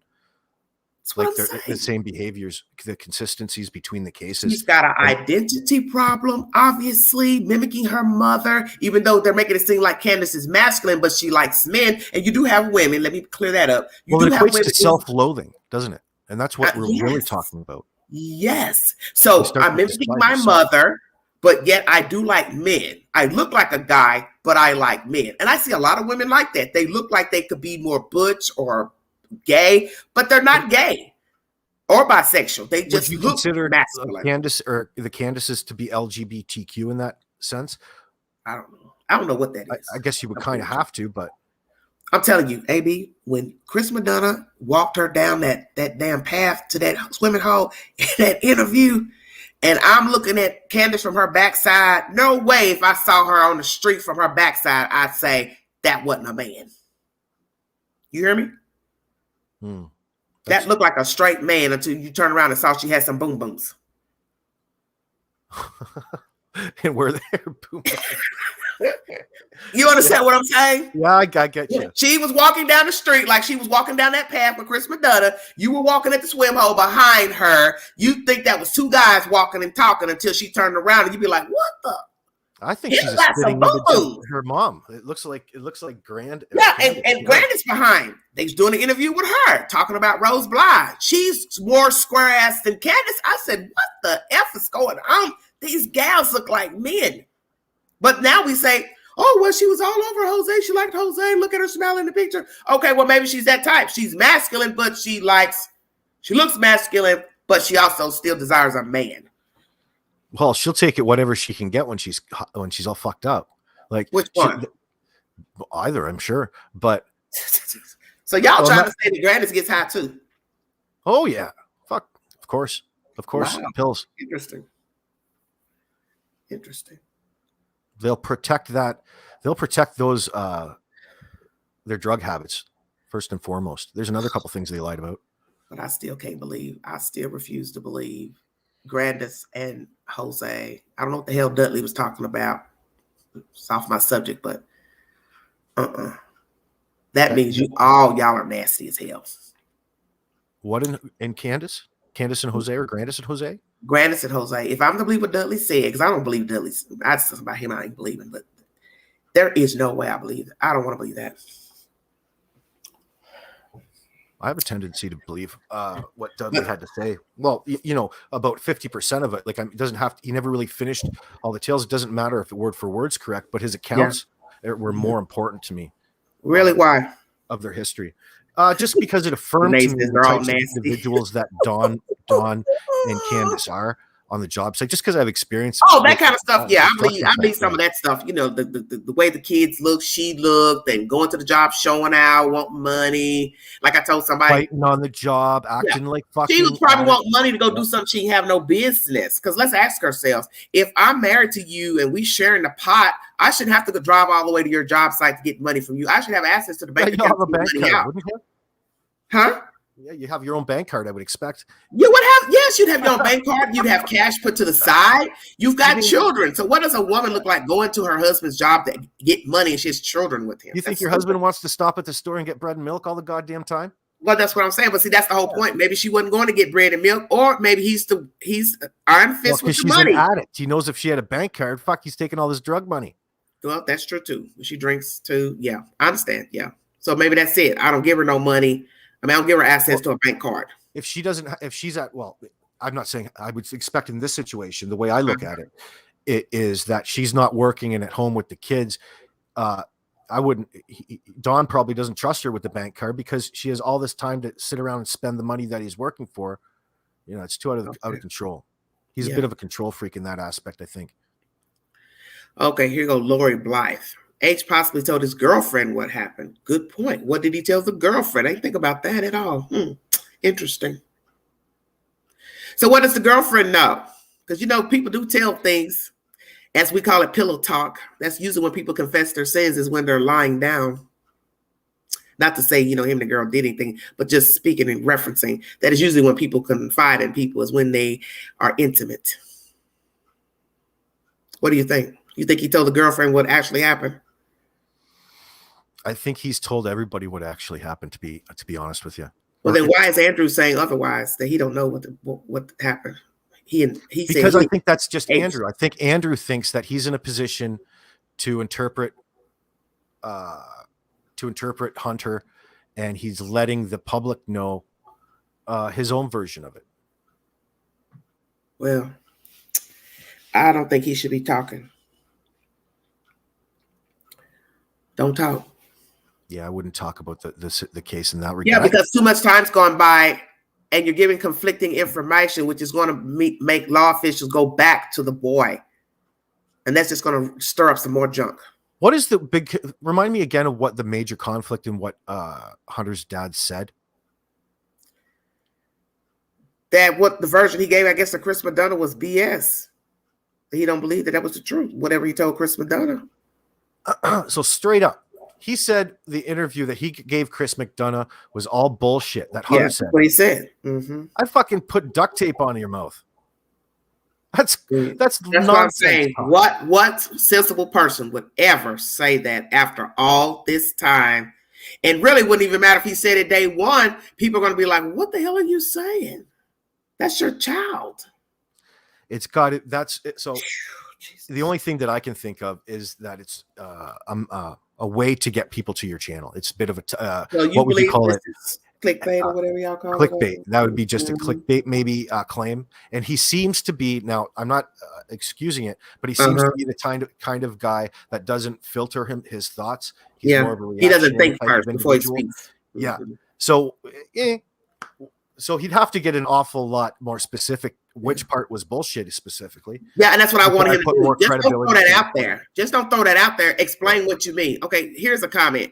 Andrew should have told Allie and CM that H should not have been interviewed. Do you agree or disagree? Disagree. I know you like the fact that he talked. Yeah, so I'm a bit biased in that fact, but in regards to the totality of things, at the time, I think Hunter, to be quite honest with you, at the time, it's very difficult to put yourself back in the time. Oh, he's on his channel talking about us right now, somebody says. Oh, that's hilarious. We're talking about him. Well, hey. But Hunter was genuinely, there was people that wanted to step forward because the parents were withholding information in this circumstance. It's ridiculous. He wanted to come forth, let people know what happened that day. He was hey, he's a human being. He can make choices. His parents were there. It was done It was done right. There was no, Chris did a fantastic interview, in my opinion. Listen, I say drinking beer while watching. That's hey, I can't tell him what to do while he's watching the Queen. Yeah, but I think he was genuine in his account of that day. Like I don't think that Hunter knew. I totally agree with you. So when it comes to Summer, from his regard, I would, as a child or an adult in that circumstance, want to come forward and talk if any one of my friends' children went missing. And if you just if that inconveniences the parents, well, that's a real fucking problem for authorities, I would think. Why would that inconvenience the parents? Well, that would make me suspect. This is why he shouldn't say anything, because they're still investigating. The child has not been found. All suspects are still on the table. So why in the world would you ever say that about your own child? That is just foolish talk. Well, what sticks out in my mind, okay, is how would Andrew know what's true or not true in this? Well, that's what I'm saying, because he admitted in a video I just watched where he said he hadn't even talked to his son about June 15th. So that's my point, is what is it that he said that makes you think that it's all bullshit? I just don't understand the reasoning behind saying over to Andrews, and I was watching him. He seemed to be more interested in talking shit about all the things like his beliefs. If Don, I'll tell you the truth about Don. If he ever comes, he would come at Don if he was in his presence and all that thing. So it seemed more of a moment to establish his character in this big scene. Well, does that seem more right? More right. Clap. All I say is clap chasing. That's all I'm gonna put it. Clout chasing, I guess that's a good term. You get your subscription up, you put your bid in with YouTube. They say yay, it's on and popping from there. Next, you'll have a GoFundMe, a PayPal, a PenPal, a Patreon, and I ain't going to pay nobody. But I think no damn live. Nonetheless, no matter what his comments are about June 15th, and you can be forgiven about shitty comments, just apologize for it. But the thing is that his perspective, in my opinion, can be valuable. But he doesn't. I haven't heard him talk about it yet. So I want to know all about like the history of Allison and the relationship with Candace and Dawn and all the stories. Everything. I would think that he would be if him and his buddies Jose were going down there to what's the real purpose? Candace and Grandis. They must have a history with Grandis.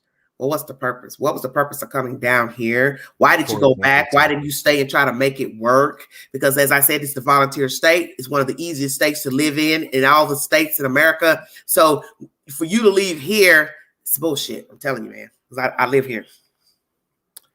I live here. And I know how the people live in Tennessee. People live here on the least amount of money because they don't pay much here. Do you know what would be fun for him to speculate on, Queen? Is how Dawn went from Utah on October 20th all the way back to Tennessee. What was that fight really about? Yeah, that's what I was curious about too. What was it? What made him really go home? No, this is what I really want to know. What was the real reason he went to Utah, took the son? What was the conversation that led him to jump in his vehicle, make it all the way back? What was going on at the house when he got there? What time of day was it? Who was there? Who said what for the jump off? Who was all in the room for the jump off? See, you really ain't getting all of that. Just a police report. They're probably partying each hard on either side of the phone and trying to, outdo each other. What somebody said. Very strange, all the players. Yes, Lippy. Very strange. Don't you find all the people involved strange? Yep.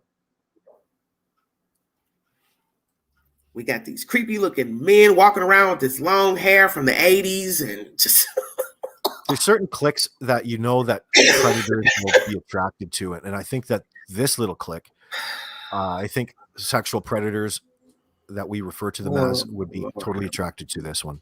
They're quite welcoming. Lord have mercy. Now we got somebody whining. They're talking about me. Honey, you ain't heard me talk about you yet.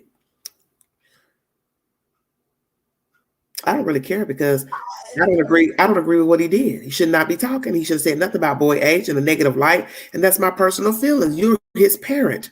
You don't do that. You want to talk to him negative, then you say it to his face directly. You don't say it to a fucking cell phone on a platform, a social media platform. Because he wouldn't want his daddy to be up here talking on a cell phone about his ass.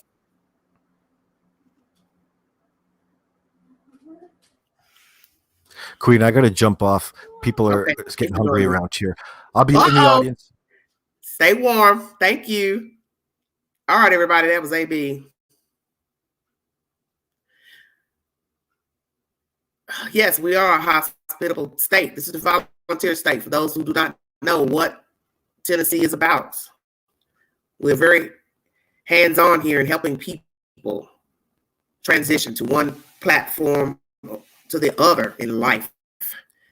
This is a cheaper place to live. It's a great state for easy living. And that's just the bottom line. I want to know why CW went on vacation or who she met on that vacation. Girl, please. They said they went to the mountains. Okay, I heard this, so not fact. C slept with Jay. So Grandis called Don in Utah and told him out of jealousy because she wanted Jay. Everybody wanted Jay, but all right, crime mystery. Hit the link. Thank you, Lil Wayne. Thank you. Thank you all for joining me. Got 577 in the room. You would like to donate to the channel, $ Big Angie 129 Cash App. Thank you all so much for joining me. All super chats are welcome during the live. This commentary veered off a little bit, which that usually happens when we're talking about Hollerville, but the storyline is pertaining to Boy H for this afternoon's live.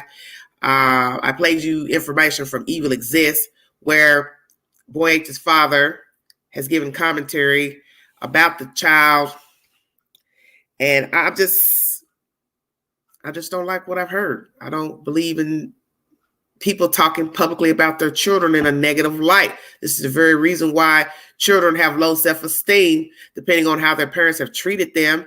And then you go on a public platform and start talking about something they said or did in front of a bunch of strangers. You don't do that. You didn't want your parents doing that to you. You wouldn't want them to do it to you now, and you're an adult. So why would you do it to a 15-year-old, 16-year-old kid? I don't understand the motivation. I just don't understand it. And I don't agree with it. Thank you, Esley. Thank you so much. Thank you all so very much. I really appreciate it. It's very sad. All this is sad. And for those of you who keep up with entertainment news, I just learned of Regina King's son killed himself. So prayers to Regina King, the actress. I got a notification today that her son committed suicide.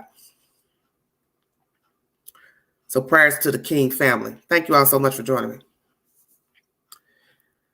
I thought Grandis had a girlfriend. Didn't think she liked men. She looks like a man to me. Yes, she does look masculine, and so does Candace. And that's the thing about this storyline, is that the women appear to look masculine, but yet they partake in sexual activity with men. So one could say we're prejudging them by their looks. They don't like women, but they look masculine, but they do like men. I don't know. I'm not in their pants in their bedroom, so I don't know. Yes, joy catcher, possibly, maybe both. Indeed. Thank you all for joining me. Thank you, B, for the super chat. Thank you, sweetheart. Wow. Sell their souls for $1. Indeed. I just hope someone has a change of heart and lead us to summer. Yes, yes, yes. Maybe I should play that commentary that I played earlier for the 546 that's in the room. Hold on one second. Play you the audio that I had played earlier.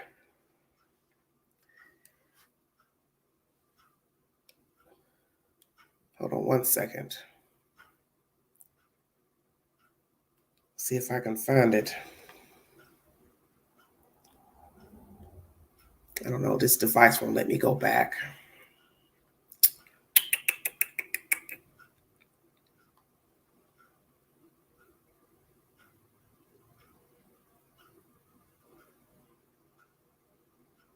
Well, oh mercy. Let me see.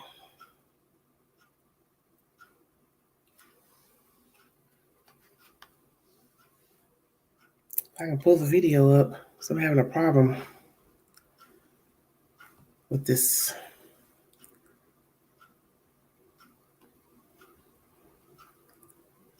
There we go. Let's see.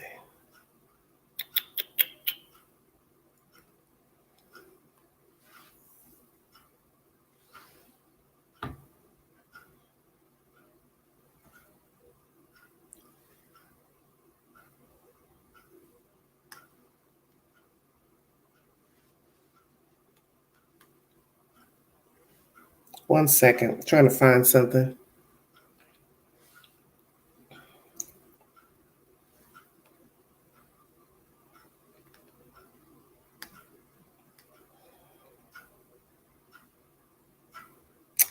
For some reason it won't pull up. It's weird.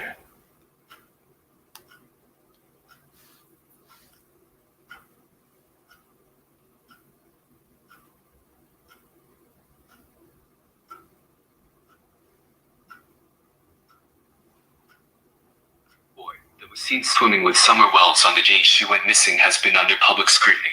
We call him H. His dad, Andrew, has a YouTube channel and is convinced that his son is innocent. Andrew stated that his son has been cleared by TBI, and as far as he knows even got his phone back from them. Permission was given for H to talk to TBI without a parent present, so no one actually knows what he said to them. Is that really a sign of innocence? Or is he trying to hide something? H was on probation previously. His probation period ended earlier this year. I believe that investigations of this nature take time. No one has been arrested in connection to Summer's disappearance, nor any suspects identified. Does that mean Candace, Dawn, Grandma Candy are all innocent too, since they are still living their lives on Ben Hill Road? Dawkins County Sheriff said that everyone is still a person of interest in Summer Wells' case. Here's why Andrew believes his son is innocent.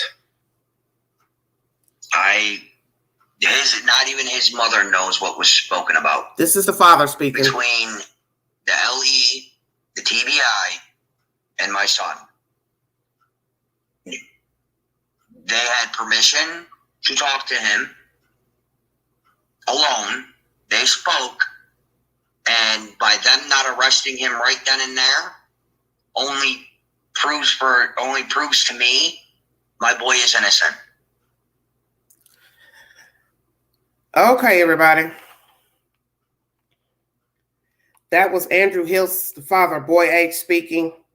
So basically, he says that his son is innocent, but as I said, he's spoken previously that he believes that the information he revealed in the video commentary with Chris Madonna is bullshit.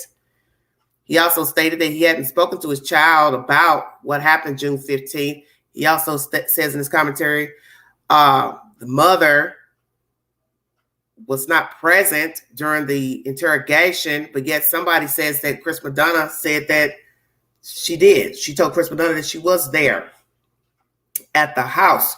So what I have to ask myself is, how many visits did TBI Hawkins County make to boy H? Did they bring him in on any occasion to speak in a law official office, or was all the interrogation done at the house where he lived with his mother? And where is boy H? Does he live with the parents, or is he in another facility? Or is he in the state's care? Detention hall, state's care, which is it? I'm curious. Dodging Bullets is innocent of what? Well, Dodging Bullets, that's the whole point. When people speak and they're not specific about what they're speaking of, then you're not going to know. So when you're speaking of this type of information pertaining to what he saw and didn't see on June 15th, it's best to say, I believe my son is innocent of this, this, and this. I believe he did this, this, and this. I believe he said this for this reason. He didn't say this for this reason. Because when you leave things open-ended, people will assume anything, such as what you're saying now. What is he innocent of? And that's a very good question. I don't think he did anything on that day, but once again, I was not there. But I do believe the commentary that he gave Chris Madonna was pretty hands-on, pretty factual. And as someone said, I believe AB said yesterday in this live, Candy didn't deny where they all went on June 15th. So she goes to Chris Madonna to try to clear up the boy H factor. But what is it that you actually cleared up? Because the only thing you told Chris Madonna, Candace, was that boy H got the order of the places wrong. But you didn't say what he said about June 15th was a lie. Just that the order of the places were incorrect, but not what you told him and your conversation and what allegedly happened on that visit at the swim hole and the places you went and took him and the grandmother and the child around in your car. So basically, her talking to Chris Madonna was a waste of time. Because she really didn't deny the events of June 15th, according to boy H. And as I have said in this commentary in the past couple of days, I don't think anybody should be saying anything about boy H, considering this is still an open investigation. Rather, he's been cleared or not, it doesn't matter. It's principle. He's a child, and you don't speak of a child. 2, he has feelings. 3, we don't know what really happened on June 15th. 4, all suspects are still on the table by law officials and TBI. So therefore, it doesn't mean anything to say he's been cleared, his phone's been given back. Well, I want to hear that from TBI. And I'm sure many people would prefer to hear it from TBI. Let TBI tell me, boy H has been cleared. Candace has been cleared. Don has been cleared. Grandis has been cleared. Jose has been cleared, since somebody wants to throw Jose in there. Pookie, Ray, Bubba has been cleared. That's the point. Thank you all for joining me. Hello. Crime. Hello?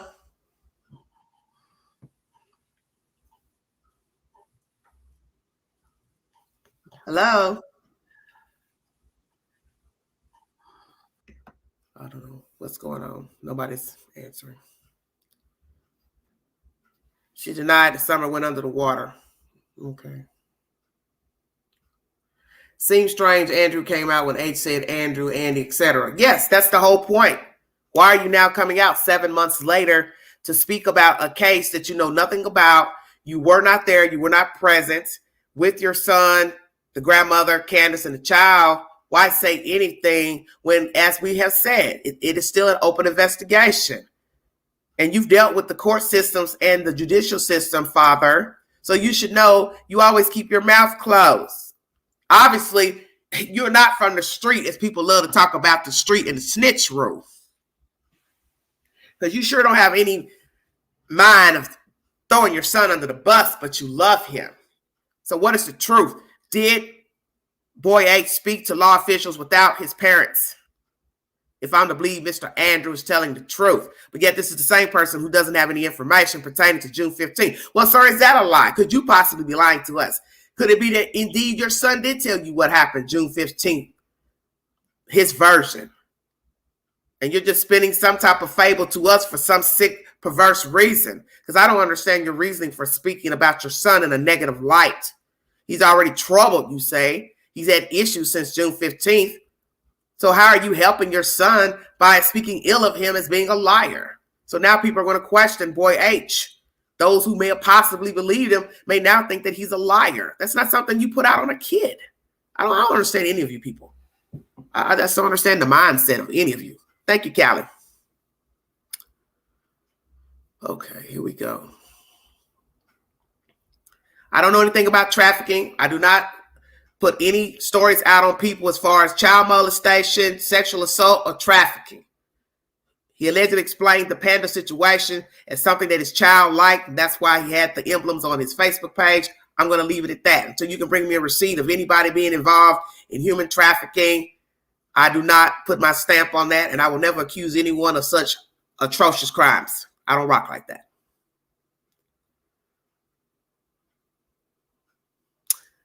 Oh, Lord, Dolly.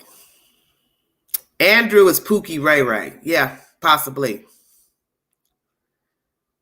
Yeah, I do not accuse people of sexual assault without a receipt. I don't care about what somebody said they did in 1912, 1990. I don't rock like that.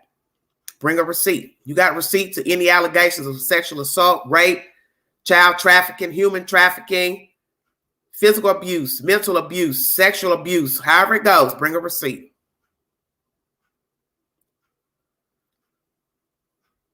I don't rock like that. Whether I like the people or not in the storyline, I'm not going to lie on them, and I'm not going to pass a lie on them. Or allegation, rather.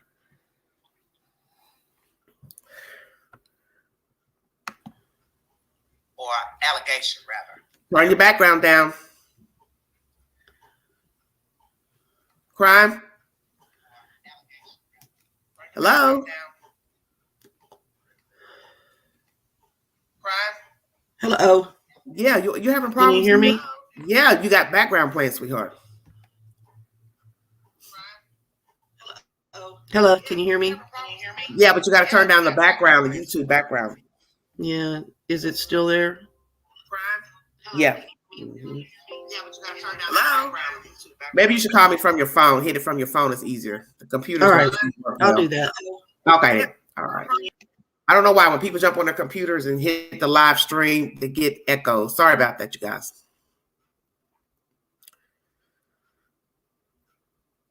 Sometimes they do it and they just haven't been charged yet. We shall see, though. Saying he was playing house made me sick. What are y'all talking about?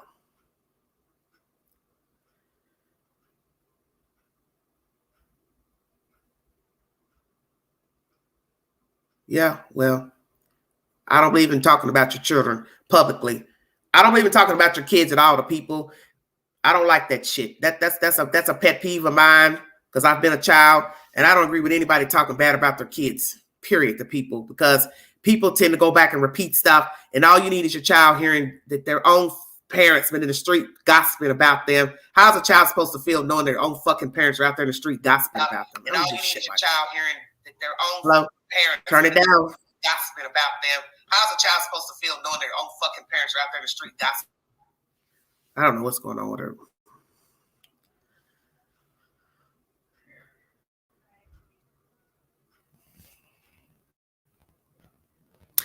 Somebody says, why listen to a father who hasn't raised his child? Very good point. Because I don't know the ins and outs of Andrew and Allie's relationship, when he stepped in to claim the child, rear the child, visit the child. I don't have any receipts to any of that.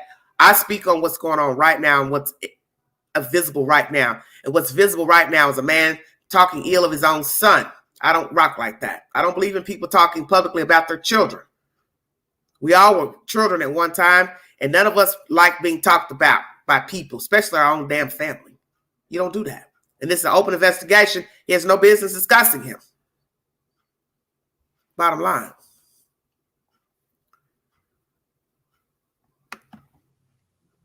Hello?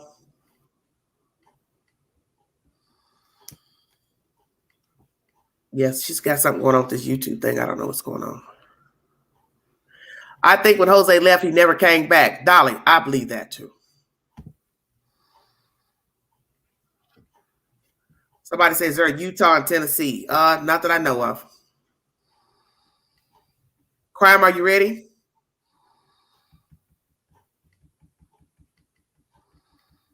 Hello? I don't know what's going on. Yes, kids should be kids, exactly. But you can't be a kid when you are hanging around adults. 2, your parents allow you to hang around adults and hang around different people, rip and run. You don't know what your children are getting into.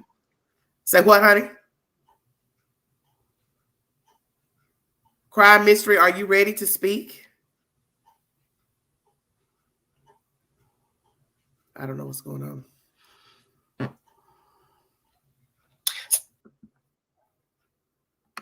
Very good point. Because I don't know the ins and outs of Andrew and Allie's relationship when he stepped into. I don't know what's going on with this.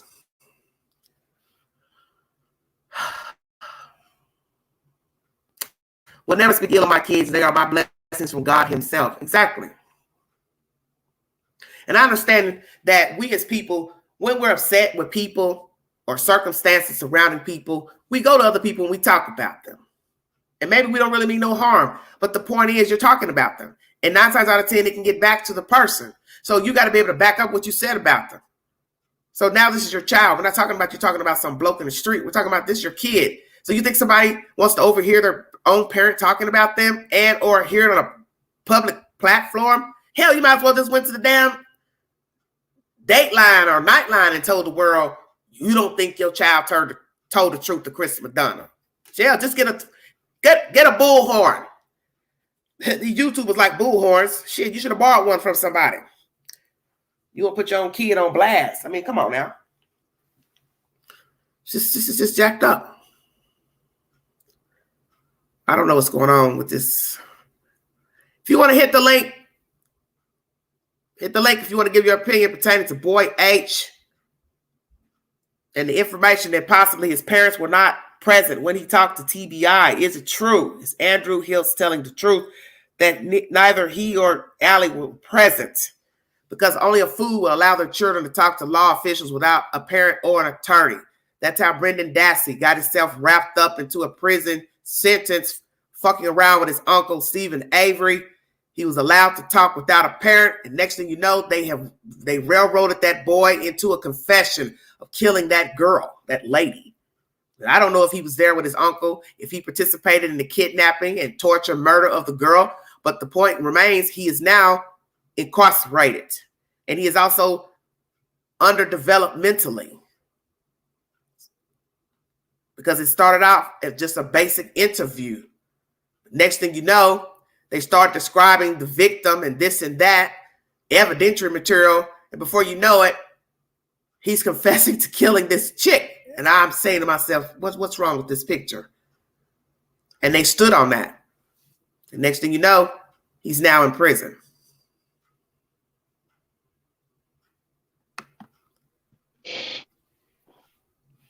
Hello. Hi. Oh, where you calling from? Hey, it's Crime Mystery Monsters. How you doing? I'm doing good. How are you? Your other thing is still open? I think your other one's I still up. don't know what's going on. Because it's still up here Close it down. with your I got your microphone muted and it's still up for some reason. I'm Let me having trouble remove. with my connection. It's the computers. There. I don't know why. I was having trouble. The computers for some Yeah, reason don't do well up here. I don't know why when people hit the link, for some reason they get all this echoing and sounds. Just very strange. Go ahead. Yeah. Tell me how you feel about this, baby. Well, let me ask you. I went back over the interview at the swimming hole. That's what I've been doing. Something interesting that Candace says, all along Dawn has said, well, I can say Dawn, right? Dawn has said that she was abducted, and that's what Candace has also gone along with. But during that interview, she said that from her heart, she feels like someone has her and is keeping her away from them. Okay. And she also has said several times on other YouTube channels that she knows who has her. So why doesn't she tell? I mean, I don't understand. I mean, I think that one moment she really came out and maybe told the truth about something that maybe someone does have her and they know who it is. And for whatever reason, they aren't telling. I mean, the only other thing I have is that there was an accident at the swimming hole, because how she says everything slows down. That, I mean, that's usually where trauma happens, car wrecks. Yeah, I heard that, but could it be that she's making all that up, Crime? Because she lied. She lies about everything. Yeah, so that's why I can't believe anything that she says. Because, like I tell people, I always go back to the beginning of a story. We start this story from the dispatch call. Your lies started when she dialed 911. The version given in the dispatch is not the version given to WJHL first interview 10 days in. Right, and I don't think dispatch would have made that up. She said, because she would ask you. She went for a run or she went for a walk. She would ask you what you meant. Yes. And in the South, when we say we gone for a run, we're not out running. It's not really a run.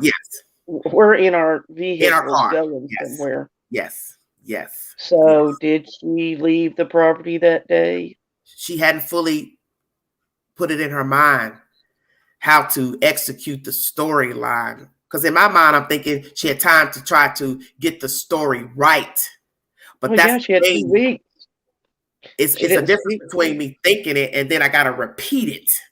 Because repeating and thinking are two different things. Once I repeat it, it may not come out the way I thought it up. You know what I'm saying?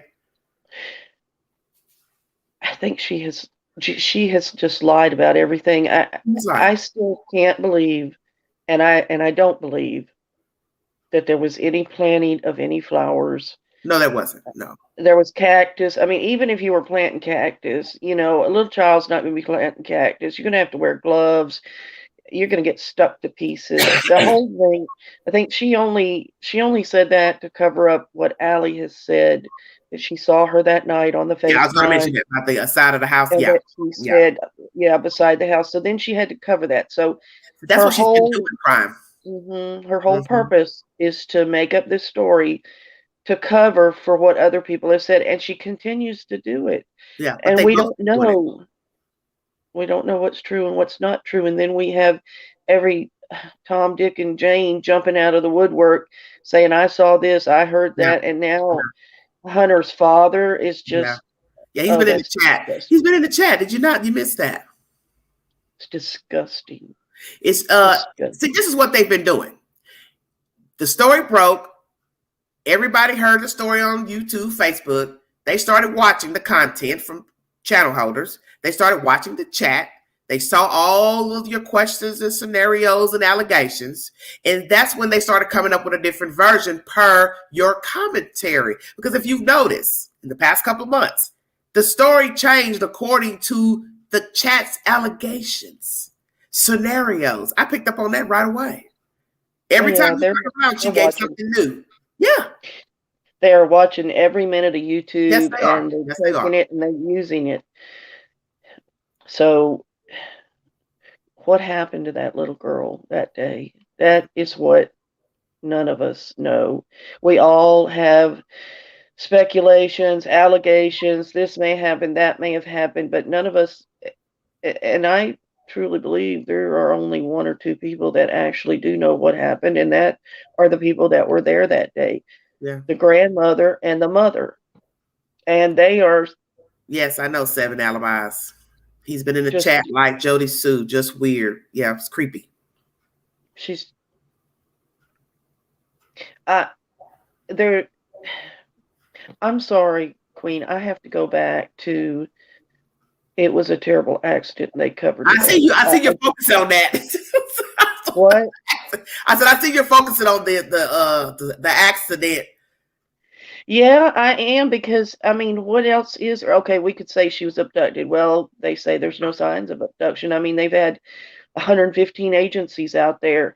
As far as her wandering off, they've searched everything. They had fixed wing aircraft with ground penetrating radar that went over miles of that area, and that's being gone over still, I'm sure, you know, being looked at. So if there was any kind of bones buried, they would have found them by now. So if she wasn't abducted and she didn't wander off and fall in a hole or taken by a bear, snake bit, whatever, what does that leave you with?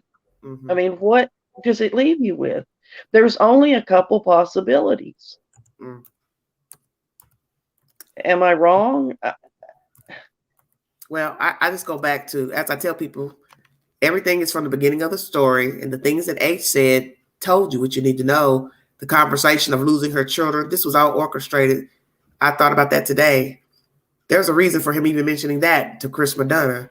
She's been doing this, possibly she was setting him up a while ago. How long ago? I don't know. As AB asks, I don't know.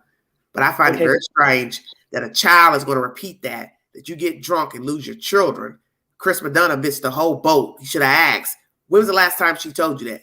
When was the last time you actually talked to her via Messenger, TikTok? See, he ain't asked none of that. No. How about she's been doing this? She's been setting this up for a month, 2, 3, 4. I don't know. And then a whole child goes missing with a kid who she obviously has not seen in over a year. You have to admit that's suspect. Now, had they been talking on Messenger, TikTok, possibly just texting back and forth, video, Skype, and whatever, but not visually seeing one another. I don't know, because nobody asked. Just said, oh, I ain't seen her in a year. I don't believe that, because, you know, Candace said just a couple months before she went over there and asked them all if they wanted to go to Ducktown, wherever that's at, and Allie didn't want to go, and she took Hunter. I believe Hunter and her have been in contact the entire time. I do not believe they ever have. They may have, and that's why I said there should have been an understanding of when was the last time you two visually saw each other before the 15th and talked via Messenger text messaging. I don't really believe there's a true understanding of that. Many, many questions that should have been answered. She could have been dating him with that story of losing her child. See, who's to say she ain't been making that stuff up about, I got drunk, I can't find my kids. Which kids? See, Chris should ask that. Well, which kids did she miss? Was it Summer? Was it the boys? Who's to say she hadn't planned this out? I keep calling this boy, playing with him on the phone, that I lost my child. And then the next time I call him, I'm going to go pick him up, ride him around with the kid, play possum, leave his house and knock my kid off, and then call 911 and say somebody stole my kid. Well, how you got 3 still living and visible, but they just stole the one with 6 people, 7 people on the property at one time? It's bullshit. Come on now. You know what kills me is that people will not believe that these people could have actually done something, that they could have. I don't know why. I don't understand why people can't believe she would deliberately kill her kid. That happens every day. That happens every day in America. parents, step parents, boyfriends, girlfriends. I mean, we had a case here, right here in this town where I live. The girlfriend of a man took his 2 children. This was back in the winter, several years ago. Yeah.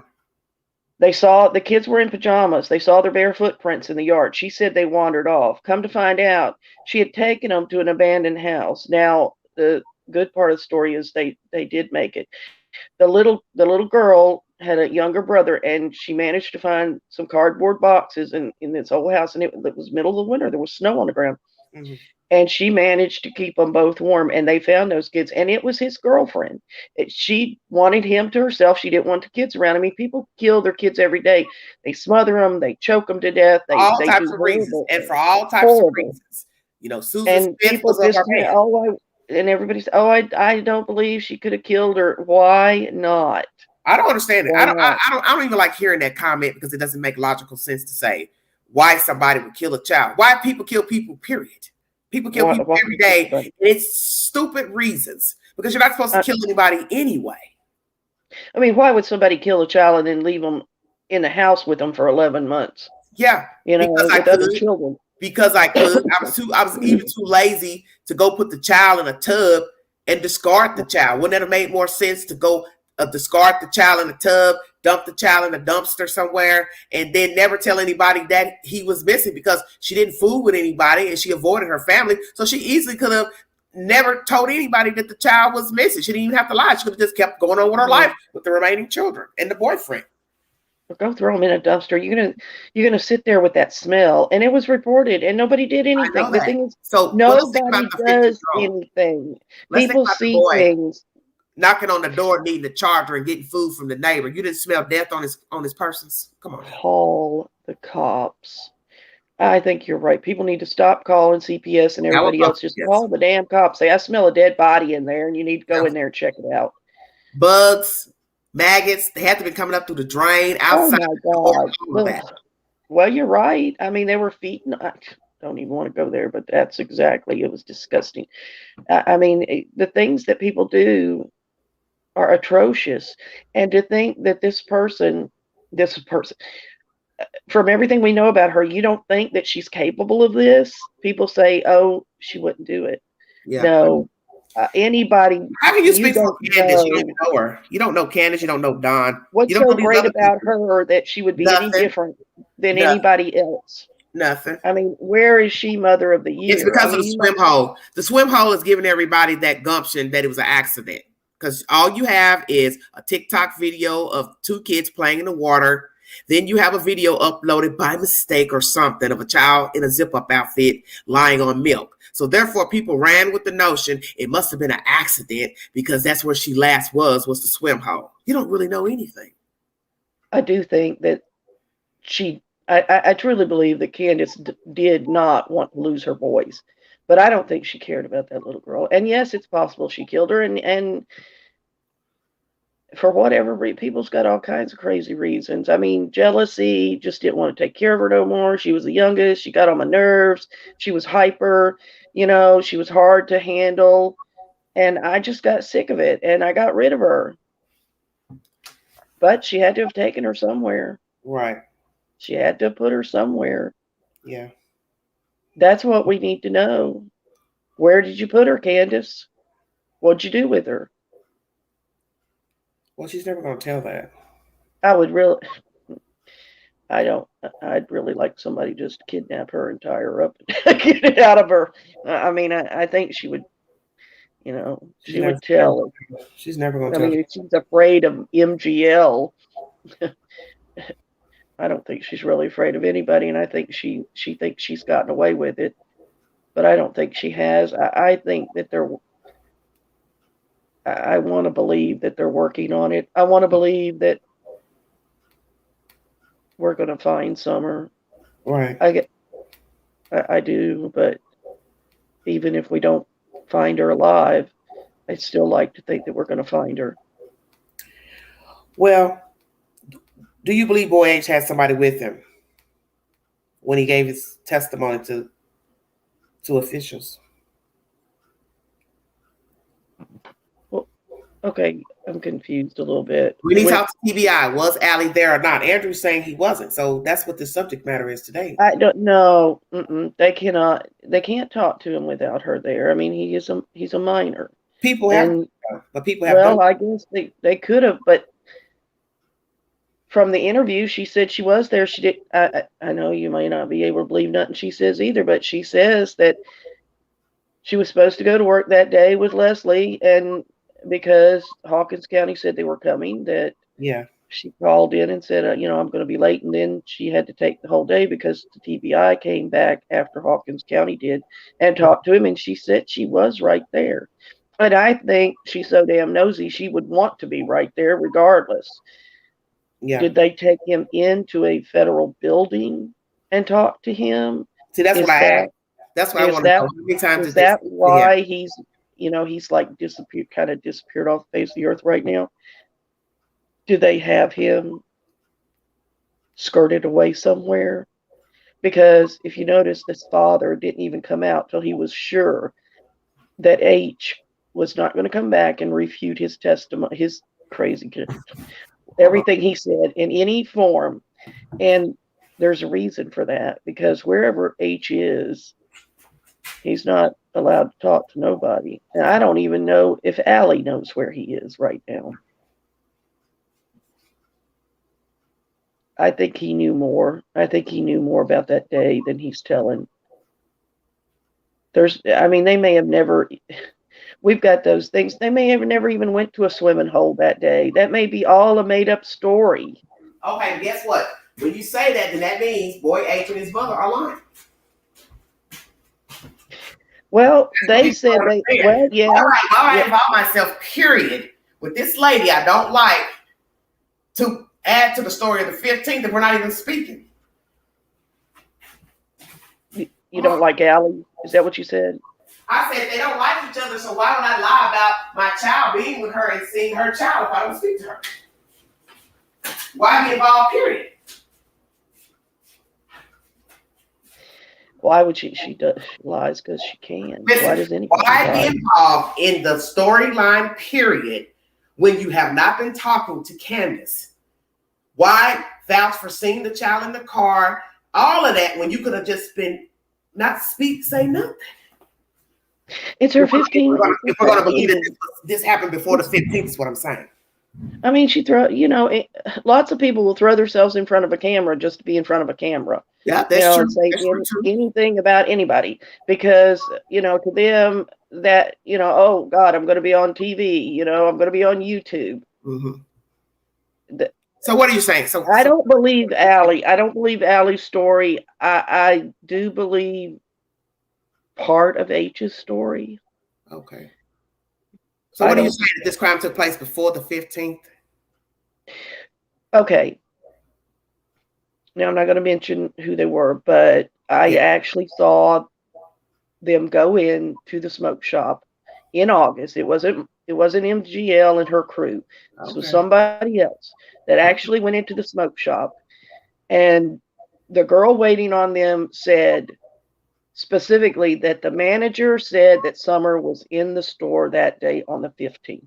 She came, and that was when they went to the smoke shop before they went to the swim hole.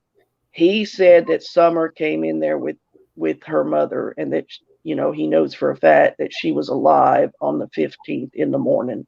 Okay, so the child went in the smoke shop with just the grandmother. With Candace. With Candace. Okay. So she took the child inside, and others sat in the car. Not the hippie house. This was just the smoke shop. Yeah, the manager said that she was in there.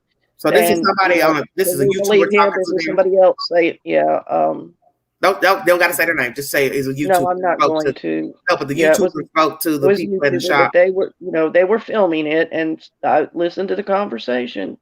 And the girl, they didn't. Somebody said from what they understood, no one would talk in the smoke shop. Well, I heard her talking. I mean, she was right there. They didn't film her face, but I heard them talking. I heard her talking. She said, my manager said that Summer came in that day with her mother. That, they were in here. They were in here on the 15th. They were buying. That's where the twisted tea. They showed it in the coolers when they first went in. The twisted tea was there. Now they're talking about the minors not being allowed in the smoke shop. I don't know, you guys. No, the smoke shop. They covered that. The smoke shop, because there was a baby in there when they went in there. Now listen, there was a baby in there when they went in there, and the smoke shop girl said no. If there's a parent with them, they can come in. They're not allowed in the hippie house. You know, that's CBD and all that. But the smoke shop, yeah, they can bring children in if there's a parent with them. That's what she said specifically. No, if there's an adult with them, they can come in. Okay. And they so you're basically saying that you do believe what H told Chris Madonna is the truth.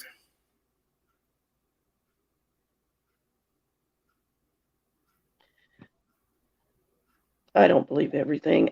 I have my doubts about things. Certain parts of it, yes. Certain parts of it, no. Okay. Like I don't believe they had no contact. I believe there was contact between them. I don't believe that. Okay, so let's go here. So, because this is what my subject is, boy H. Okay, so you believe parts of what he said to Chris Madonna. Do you believe he told the whole truth to TBI and not Chris Madonna, or vice versa? I think he told the whole truth to the FBI lady that they brought in. So what do you think he told TBI? I think he told TBI about what he told Chris McDonough, but I think when they brought that FBI lady in, she was able to narrow him down, and I think that she might have got him to admit that there might have been more going on between him and Candace than met the eye. So now you can see where that would be a problem if indeed whatever he told TBI something different than Chris Madonna, and now you have a father coming forward saying that whatever he told Chris Madonna is bullshit. You can see how this would cause a problem with TBI depending on what was actually said to them versus Chris Madonna. How would the father know it was bullshit? First of all, he wasn't there. Second of all, he's not been there. I know, but I'm just speaking in general terms. It don't matter. Well, he said he'd never talked to him about that day. So what I'm saying is you are throwing your child under the bus because one, it's wrong to be speaking of him and he's one, a minor. Two, it's still an open investigation. Three, there are no suspects. Nobody's been arrested. And then if indeed he lied about anything to the FBI, they're now getting ready to go interrogate him again because of your comments on YouTube. Because they don't know what he told his father or not. He's a jerk. I mean, he has no, he's another one of these people that's just trying to fame and fortunate, I guess, on YouTube. I mean, if he doesn't believe, why wouldn't he call the TBI or the FBI and say, hey, I know my son's lying? I mean, why go ahead and put it out for the world and say that your son is a liar? No. I think he's a horrible person. That's what I think. Well, philosophically, let me say something to somebody in the chat. The version gave by Boy H and the version of Candace at the swim hole, she never basically said to Chris that what he said was a lie. She just said he had the order wrong of the places they went.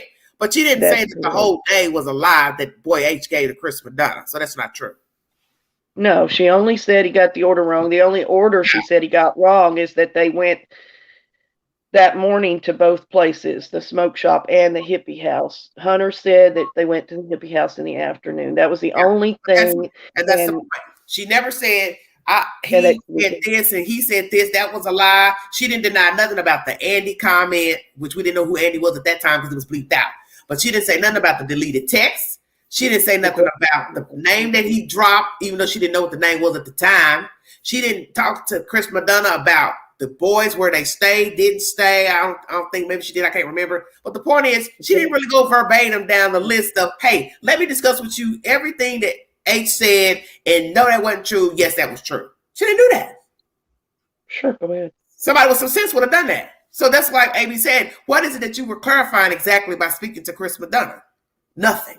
The order of the stores, which that can happen. Because like I tell people, he's a kid. He doesn't really care about going to this store, that store, because boys don't think like women. Women are more meticulous in their thinking process. We're meticulous about what we did, what we wore. Guys don't think like that. The only other thing she said was They were in the store 5 minutes, the grocery store, and Hunter said they were in there about an hour. Okay. And the other thing that's is Dawn's phone call. That's what she was a discrepancy. She said that Dawn never called her and said he just called her to check on her, is what she said. Never said nothing about nobody up on the property trying to do anything. So who said that? So Dawn is denying what Candy said? Candace, when she gave her interview, those were the things you were talking about, the things that. Yeah, I know. I said, did Dawn say he didn't say that? Dawn didn't say anything. Hunter said that Candace told him that that's what Dawn said on the phone. Yeah, but you know that's another. She told him. Why did you? Maybe she told him that just as another throwing shade. You know, yes. She got gone because there was somebody up on the property. You know, they were waiting to steal her. But that's the gist of the story. Is that everything has come out of the mouth of Candy versus H. Then Dawn jumps in to take over after the story got to social media madness. But that's the whole point of the story. Everything that's been repeated about June 15th came from the mouth of Candace. No mother would wait 2 weeks to come out and talk about her missing daughter. No mother. I don't care who it is. Well, that's my point. You'd be out there begging.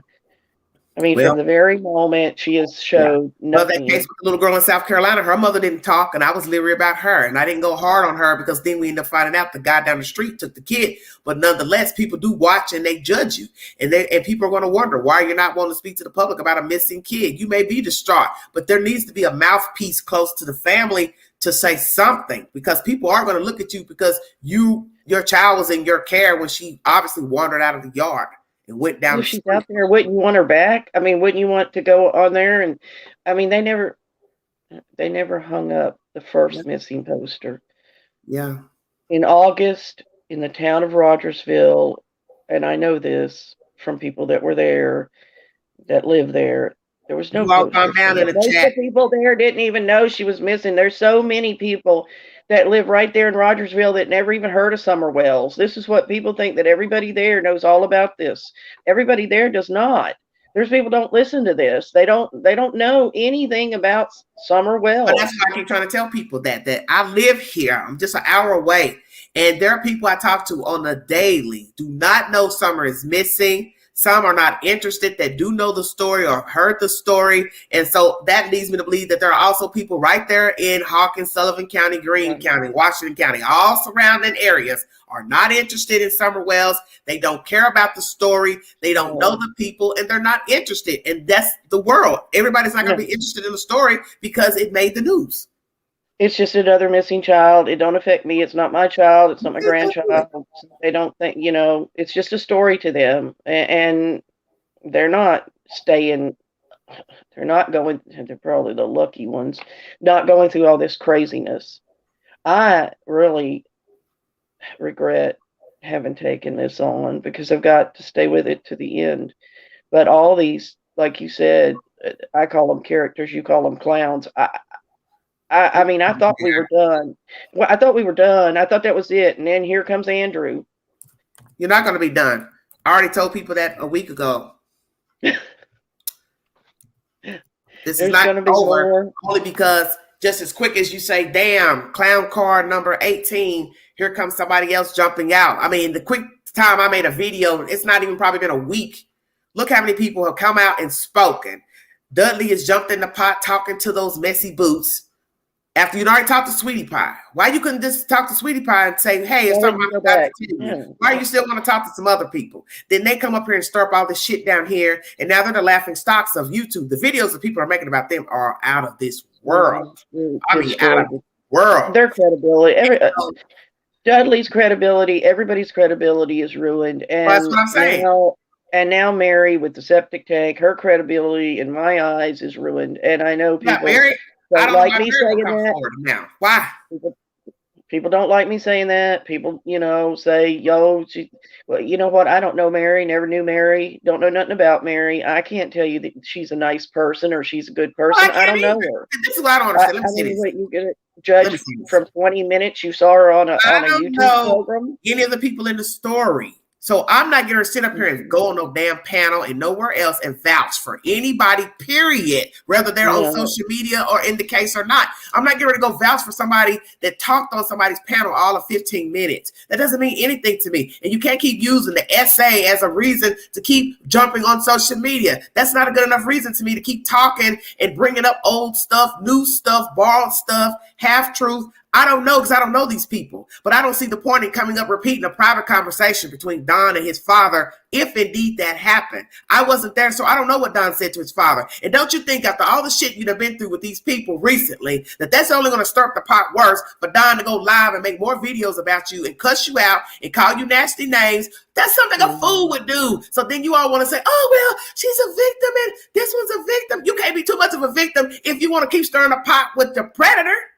Alleged predator. Does that make sense?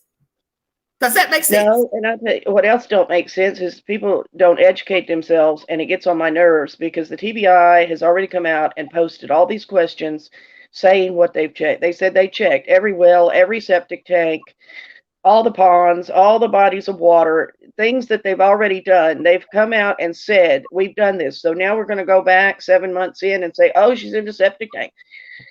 That, people, why would you even do that, first of all? And if you heard it back in August, yes, Clementine, wouldn't you have come said it then? For God's sakes, what do you forgot? No, you didn't. On the panel the other day said the same thing. Well, she just remembered. He said, "How would you forget that somebody said they put the child?" You were already up on, everybody's.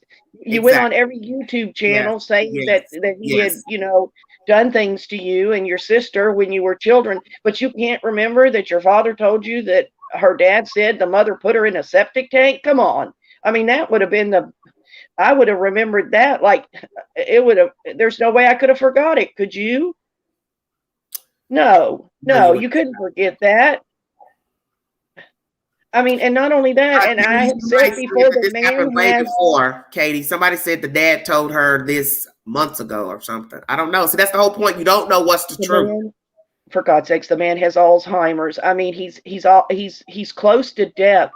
When people have Alzheimer's, they get things mixed up, and it's not just about the day. That they could put bits and pieces of things from 20 years ago into bits and pieces of the things from today. I've watched them. And there's such a thing as sundowning. And when they get into that, when the sun goes down, oh, God help us. I mean, it's craziness. So, I'm not saying anything against the elderly gentleman. I mean, I feel sorry for him. But you cannot put stock in to what he says. And if you think that what he said was true, and she said, supposedly a TBI and everybody needs to come talk to him, well, call them. Why are you going on a YouTube channel and throwing it out to everybody? Oh, my dad said she's, Don said that Candace put her. Why would you do that? If you really think that it's something that needs to be told, tell it. With all the argument done on social media going back and forth, and we know how ugly Don can be in his words, that would have been the last thing I would have done, is to bring Don out from a rock. I mean, he finally stopped talking about them, and now you're right back in his sights again. That's what I'm saying. So that makes no sense. I mean, you don't. First of all, I wouldn't want him. But she's a victim. My name, I wouldn't ever want him to mention my name. I wouldn't give him a reason to mention my name. I wouldn't want him talking about me. I wouldn't want anything to do with him if he'd done to me what they say that he did to them. And I'm not saying he didn't. I'm just saying, why would you do this? Even if you believed it, why would you tell it to YouTube? Why? I'm sorry. To me, her credibility is shot, and I don't care who knows it. I don't want to judge everybody on YouTube trying to talk to people in the story, because I have reached out to a few people and things have not worked out favorably in the people that I've tried to talk to with true crime. This is why I keep trying to tell people that the people that you think that you know of immersed in the story are not what they claim to be. And I'm not trying to throw anybody under the bus, but it's just from things I've learned personally dealing with people that were involved in this crime, brother, sister, cousin, whatever. Sometimes it's best you stay out of the way and you don't reach out to the people. Sometimes it's best not to get involved with the people giving a story or version, because you don't know the people that you're dealing with. And that's what people don't understand about this. These are real people that you do not know. You don't know the victim. You don't know the mama, the daddy, the cousin, the wife, whomever. And this is how you get yourself wrapped up in drama. You get yourself doxxed. You get yourself in fucking confusion because you don't know these people. You're just assuming, oh, they seem nice because they want to tell me what happened to their mom, their dad. That's an illusion. You don't know people. Trust me. I'm dealing with it now. You want the work to get out, but then when I try to talk to you, you won't even return the phone calls. Well, then how do you want somebody to know about your loved one missing if you won't even pick up the damn phone, call me back? Let me know something. See, that's what I tell people. You don't know nothing about these people. And we don't know nothing about each other. I don't know you. You don't know me. We don't know nothing about each other's lives. We don't know what happened to each other. We don't know what, you don't know anybody. You don't know anybody from 10 minutes on YouTube. No, you may think, oh, they sound nice, but are they really nice? Do you know what they've done? Do you know what they've done in their life? Do you know what they do when they're off of YouTube and the world's not watching? This is how I feel. Go to the news. If you have something you want to bring viable to any story, your best bet is to go to the news because the news has a broader platform than YouTube. The news stretches from here to the UK back around. So one person gets a hold of the story, then they sell it to their other affiliates in the surrounding state and then out of the state. That would make more sense to me than running to a YouTuber. But first of all, if you have a tip or you have something that you think is a credible tip, you call 1-800-TBI-FIND. You don't, don't even go to the news because you're going to look like an idiot. Call TBI-FIND. If it's a credible tip, they'll check it out and they'll find out. I mean, why? First of all, let's just back up. Let's say just for some crazy reason it was true. So you're going to be telling them, where she's at so they can go move her? I mean, just think about that. Why would you? That makes no sense to me. Well, the only thing that makes sense to me is you go on YouTube just for attention. I'm sorry. Well, this is one person that someone said in the chat that has not spoken and jumped out of the clown car, and that is Grandis. So I'm going to address this to Grandis. Grandis, when are you going to come forward and tell the truth pertaining to what happened, not through a friend allegedly or a YouTuber, but when are you going to speak up and speak to somebody and say, this is what happened, this is the truth to the best of my ability of June 15th? Why haven't you spoken up? Why haven't you been in any live interviews with your son-in-law and daughter? I find that very baffling considering you lived on the property, but you have yet to do a public interview with the news alongside them. If you were there with her, that makes more sense you speaking up with Candace versus Don speaking with Candace, because Don wasn't around, allegedly.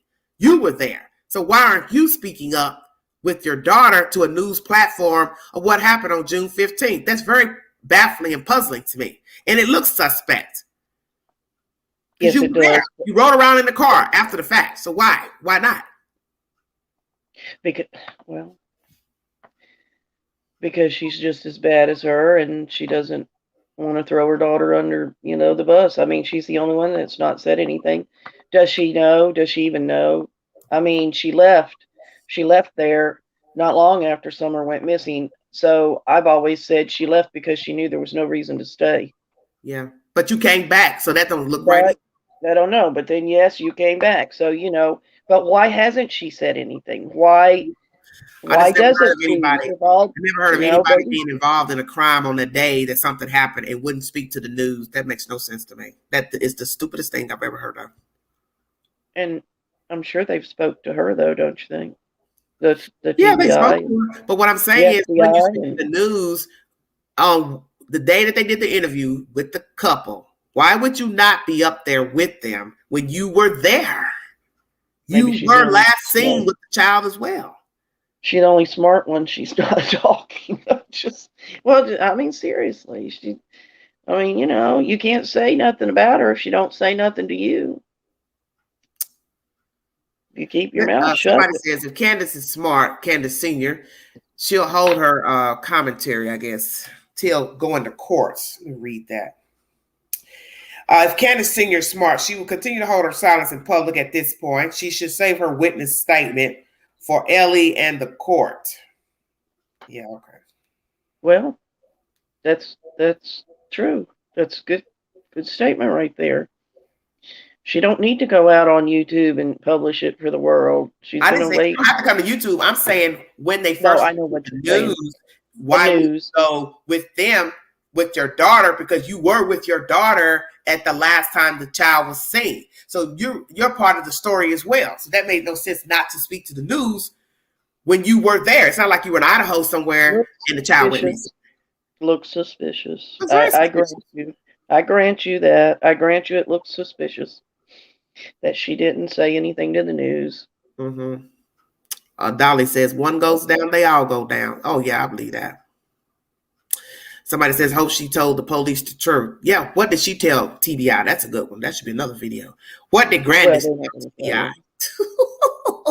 They're not, I mean, you know, they're going to, when they make arrests, then you'll know. And I think it's honestly going to be a lot more horrible than any of us ever thought possible. Well, a lot of people said, I heard that from somebody who was involved in the case that said, it's bigger than what you think. Yeah, but you know what? I'm tired of hearing that. That's old to me now, 7 months in.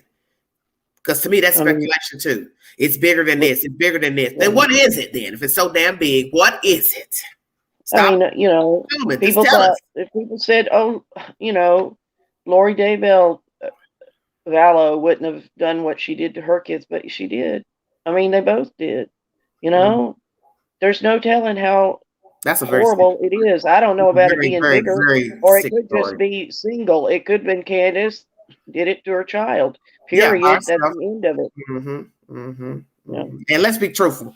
When you look at the time frame, 2:30 to 3, perhaps her getting from Kingsport back to wherever the hell she was, that's a long window. Let's say 2:30 till a call at 6:27 p.m. or so to the dispatch. That's damn near 4 hours. You have enough time to do a lot in 4 hours.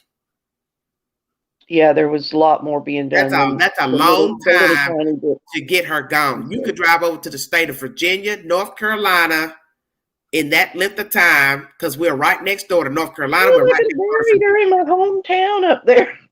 I could have went right into Virginia and put her. But that's the point I'm trying to make. Virginia is right over next door, and North Carolina's next door. So when you talk about 4 hours, that's enough time to just go to the border, dump a body, drive back over, go home, start crying, moaning, looking in the mirror, making up your story, and then call the dispatch. Because one thing none of you all address, which I think is so interesting, when you go on and on about what you think happened to the kid, you've never addressed the fact that if somebody went home between 2:30 and 3, why the fuck are you making a phone call at 6:27 to the dispatch? Then what was she doing in all those hours to where she didn't notice her kid in a 3 to 4 hour window? Ting! Nobody addresses that. Nobody has ever addressed why it took you so long to realize your child was gone after you left Grandis's camper. Since everybody loves talking about this subject so much, why did it take that many hours to notice your child was missing from the basement in a 4 hour window? The way she puts it, everything would have had to happen right at 6 o'clock. So what happened before that? But that's still you got all those hours before 6 o'clock. That's my point. You didn't tell me that you had contact with her then. So that means you basically said I went back into the house and never saw my child again until 6:27 when I made the phone call to the dispatch. That's what you're saying. That you never saw her once you went back in the house. Because she tries to make it seem like I went fool with the knee brace, walked back in the house, went downstairs, hollered, didn't see her, and then drove around, looked around, and then called 911. 3 to 4 hours? You did all that for 3 or 4 hours? That's basically what you're telling us, is that you did that for 3 or 4 hours and then you called 911. So that means you had to have been in that house for hours, if this is true, not seeing your kid for 3 to 4 hours before calling 911. But see, nobody has ever addressed that. Everybody's been talking about everything else, what she did at the camper. Stick to what she said. What did you do for that many hours before you dialed 911? When did you actually notice the girl was gone? She has never told nobody the time that she walked in the basement and realized she was gone. So what were you doing for damn near 4 hours? Yeah, and where'd she go? I don't think she was there. Where'd she run to? Where'd you run to when you told them? You're talking about at least 4 hours of you only doing what? talking to yourself, sleeping. You stayed upstairs. You never talked to the little girl. You never talked to the boys. They never went downstairs. They never went outside. That's a whole gap left open of no explanation of what she was doing inside her own house. Besides, oh, I forgot, she threw in laundry at the last minute. Okay, so you threw in laundry, so you never went downstairs to the basement until after 6 o'clock. But yet you got home between what, 2:30 and 3. But Okay. you know, the boys know. The boys know.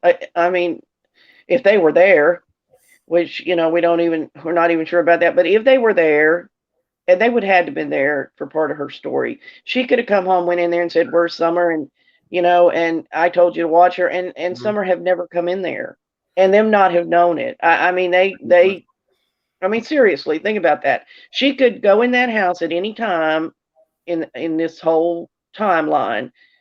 She could go in there at 6 o'clock after she come back from wherever she was. They're Mhm. watching, you know, TV, playing on whatever YouTube. They're not paying attention to her. She Yeah. comes and goes in there and says, "Where's your sister? I told you to watch her." Their story's going to be, "Well, Mom told us to watch her. She must have went downstairs." Yeah. I mean, but they know if she Yeah, I know came they know home. the They truth. know They know if they she came carry home. groceries. They know if they carry groceries in Yeah. the home. If she We're came not. to the We're house, not. Well, they know. They came to know, the and I house. bet you they know. I bet you they know more about time than Candace with her 5 minutes, and I don't know what time it was. Yeah, see, that's the one thing can't nobody explain because the owner of the story won't explain it. The owner of the story should be explaining what time she got home and why it took her hours to call 911 and what she did in the time frame of getting home, what the time was, what was the actual time of looking for the child and noticing her gone, what was the actual time of the phone calls to Don, then 911. She has never verbatim gave a timeline of June 15th. No, she takes care of maybe 30 minutes at the very most, and that's it. 30 minutes.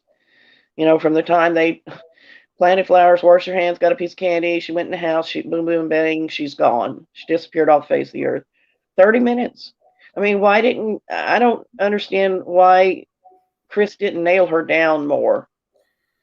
See, You know, that's what I maybe he kept telling couldn't. everybody. Everybody was rooting for Chris Madonna, but there are lots of things in that interview he missed. Because you have to, okay, yes, make them feel comfortable at ease, but you can't just leave certain things open because that defeats the purpose of an interview. If I'm not going to ask you, well, you can't even give me a rough estimate of when you left Kingsport, what time you got in the house, what did you do when you get in the house, what time was it that you actually noticed her gone? She never said when she actually noticed her gone. You got to basically say, you were oblivious to your child for damn near 3 to 4 hours. Why haven't they? I mean, why haven't they been taken in and questioned about this and questioned about this, or, you know, until somebody tells? Why hasn't Hawkins County, the TBI, took these parents in and kept them for hours, questioning them? I have that question. That's the thing I about have the that story. question, They're not and I going to keep tell you going how long back. they were questioned. Don and Candy are never going to tell you how many times TBI came and got them to talk. That is the one thing you are never going to get from Don and Candy is how many times TBI came to talk. Because everybody says that, put them in a room, put them in a room. You know damn well they put them in a room. They're just not telling you that. And Candy and Don not going to never tell you how many times they've marched down there to that damn precinct and gave a statement about this, got called back. Hey, come back. We're going to talk to you about something else. They're never going to tell you that because they know if they tell you that, they're going to be saying, they're going to wonder, why do we have to keep going back down there to answer another question, They're never going to tell you that. They will never tell you how many times TBI has called them in to talk. Well, Never. I do know one thing. Evidently, they haven't given anything up that TBI or anybody could arrest them on because they haven't been arrested. Thank you, CR. Well, and that's the thing. That's why I said, when you have neighboring states, they could have took her somewhere where ain't nobody going to know they went unless you got them on camera going to another place or GPS. And that's why I say the part of her story about her throwing her cell phone away was the only part of that story that is true, because she got rid of it. Her mother's an old truck. There's no GPS. She gets rid of her phone. She could go anywhere she wants, and they would never know where she went. They would never know. I know they would never She could know. have drove to another state. She could have drove anywhere. That's my thing. That's why you know that even though they've searched in the Beach Creek I'm flipped on either or, because one part of me says she dumped her somewhere back there. That's why they went back. Because see, this makes me go back to the laundry case. We kept going on and on about why they was in the swamp, why they was in the swamp. People kept saying, oh, they're in the Smoky Mountains. He's over here. He's over here. All along, laundry was right there. Then that's why they were there. That's why they were there, because they knew something. Okay, that leads me back to here. There was a reason they went back to that community They to look thought for she was Summer dead. in November, because they knew something. Something came back, and they went back. Why would you go back to the same place just because the foliage had changed? You're talking about vast land, Tennessee and East Tennessee. You see where I'm going? Because they know something. They know something. We don't even know if they haven't already found something. We don't know anything. That's what makes me think that it's something back in there that they know of, because they wouldn't have gone back to the same place for no damn reason. And the laundry case is what leads me to believe that, because all that time they sat up in that swamp day for day for day, they knew something, and that's why they stayed at the swamp. Yeah, And everybody said, I see him here, I see him there, he's on the Yeah, Appalachian right. Trail. They Look what never went happened. anywhere. But look what happened. They Jawbone, stayed teeth, right there. notebook, gun, all in the swamp all that time, because they knew something. Well, maybe it'll come out, and I hope it comes out soon. It's a very baffling story, because as slow as Candace acts and goofy as the husband acts, the one thing I always tell the chat is the obvious. No matter what you think of these people with bobbleheads and act stupid and dope fiends and drunkards, they are walking free. See, That's true. they are walking free. So as goofy and dumb as they portray themselves, they had enough sense to get her missing without a body popping up. So you're not that dumb. Yeah, that's true. She's not been found. Because people So make mistakes when they are attempting to cover up a crime. You make a lot of mistakes that you don't even think about. So one could always say maybe it was orchestrated, because for them not to have a body yet, I mean, not a body, a foot, something, man, come on. That would lead me to think this was orchestrated, because you've got to be on top of your game to get that body gone and not pop up. And nobody and not let nothing out of the bag. And all the times you've been on, they've been on YouTube, they've been drunk and everything else, and yet they've not let nothing out of the bag. Yes, they've exactly. not said anything. Very valid point. Drunk. Oh, keep letting them talk. Keep letting them talk. 7 months in, ain't none of them drunk lives that led you to that baby. Not drunk enough, or they are used to being drunk and they're not going to say anything. I'm telling you how you'll get to the answer. It's just like with the Camille McKinney cupcake case. The truth came out when both got locked up.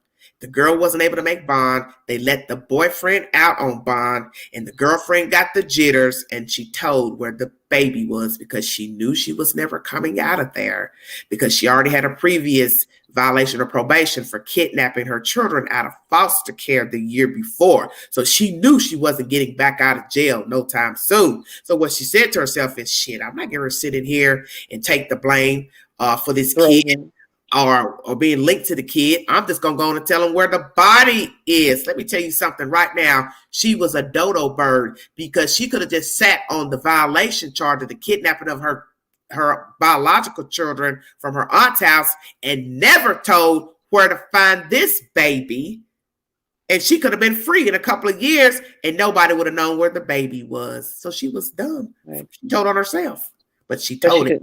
Couldn't do the time. She couldn't do the time. But the whole point is that the time she's getting now is capital murder. Yeah. You would have been out of jail in a few years on the kidnapping the kids from the foster home. You've been out a couple of years. Well, all we can hope for is that Dawn is going on February the 7th for the DUI and probation violation. Is Yes, that very codependent. Put his ass in jail. Yes, I agree. I believe that's when the truth will come out. Don goes to jail next month. He doesn't get out. He will get jittery because he, one, will not know what Candace is doing, what she's saying, who she's talking to. He will worry himself to death. She will not be able to make it because she doesn't work. She doesn't have any skills. She has not worked. She will fumble. She'll talk to the wrong person. She'll get the crying and mumbling to somebody, and the truth will come out. I think that's the only way. I've thought about that over They and should have over. done that months ago. They need to put him, I mean, if he goes and they let him go, then they've missed a great opportunity. They need to, when he goes, probation violation, they should put him in jail, and they should say that they're sending him back to prison. If they tell him that, I guarantee you we'll find out something. Yeah. Because, you know, he's I done think said he's jail not was going the back. ultimate solution. And I do believe law enforcement dropped the ball by letting him walk, because one thing we've learned about people in jail, if they're facing something else, another type of charge that could get them just a year, 2, 3, they 9 times out of 10 will tell it. But see, we're never going to know because you didn't keep them in jail. You didn't even give us the opportunity to see if these two would flake up on one another and get cold feet. These two are codependent, as somebody in the chat says. They are dependent on one another. And when you have that type of codependency, man, you separate the two, somebody gonna get the jitters quick. Well, they got another chance. I hope to God they don't blow it. And on that, I've got to go. My phone's dying. That's fine. Thank you for joining me. It's been wonderful. Okay. Thank you. Have a great weekend, honey. Bye-bye. You too. Bye-bye. All right, everybody. I thank you all for joining me. I'm approaching hour 3. I'm going to cut this live. But that is the gist of the story. That is the information that I brought to you all pertaining to Boy H. I played you content from Evil Exists. Please go check out his latest videos in the queue pertaining to Boy H's father, speaking about nobody being present when Boy H gave his rendition of June 15th to TBI. I don't know what to believe at this point. No, I don't want to go over anybody's readings. No, I don't do readings. I don't care for readings. No, I don't want to do any readings.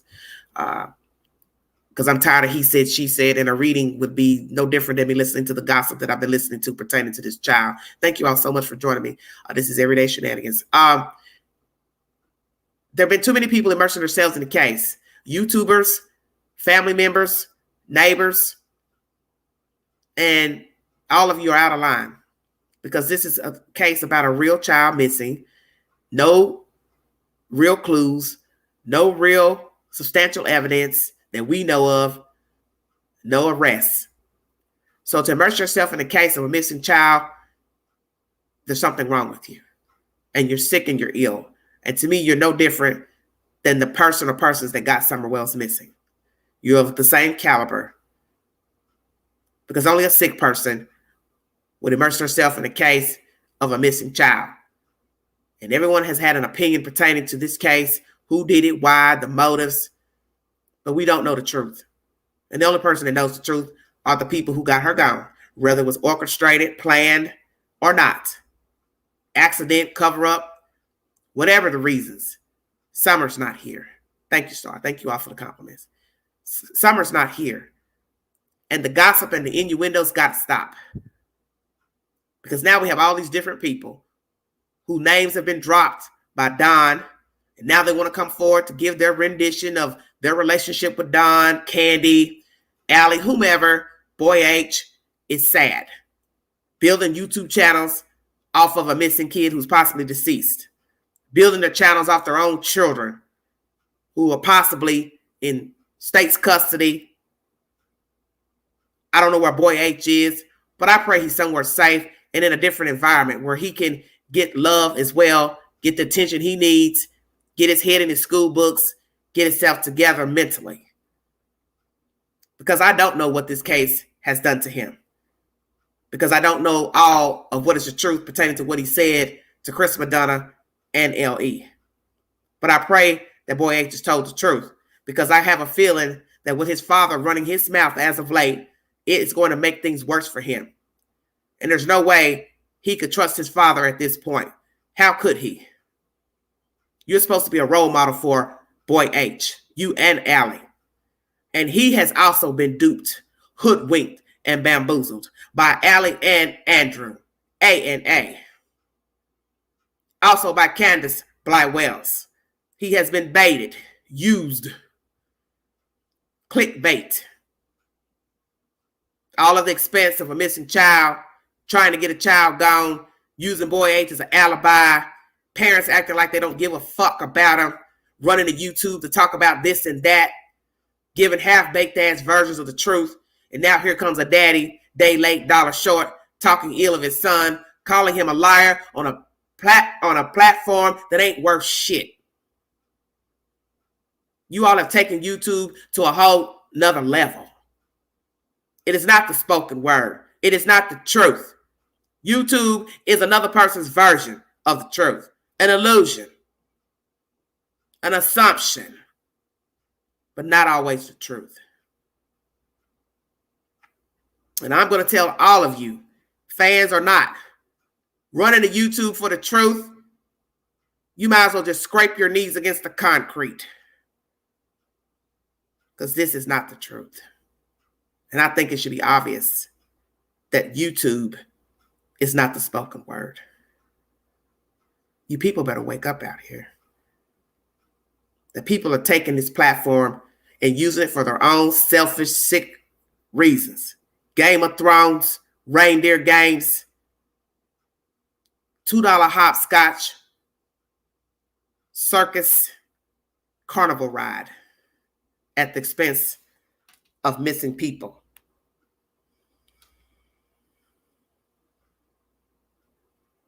And it's sickening, because in the end, we do not know where Summer is.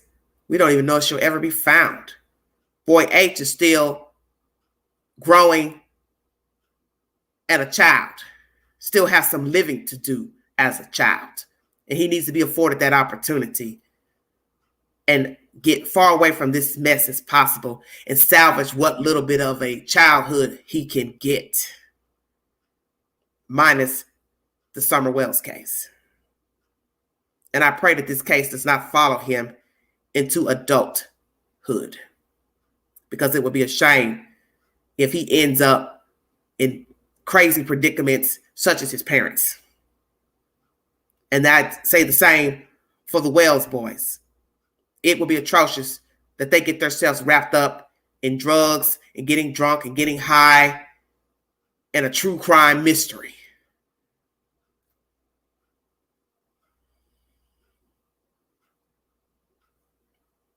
Because in the end, whether we like these people or not, believe them or not, their bloodline is of these parents. The boys have the bloodlines of Candace and Don, and boy H and his sister, or whoever other children they have the bloodline of Allie and this guy here from New York. And nobody chose their parents. And I already know in the book of life, these kids would have never went into the line of parenting and picked these people out as their parents. Why would they want them?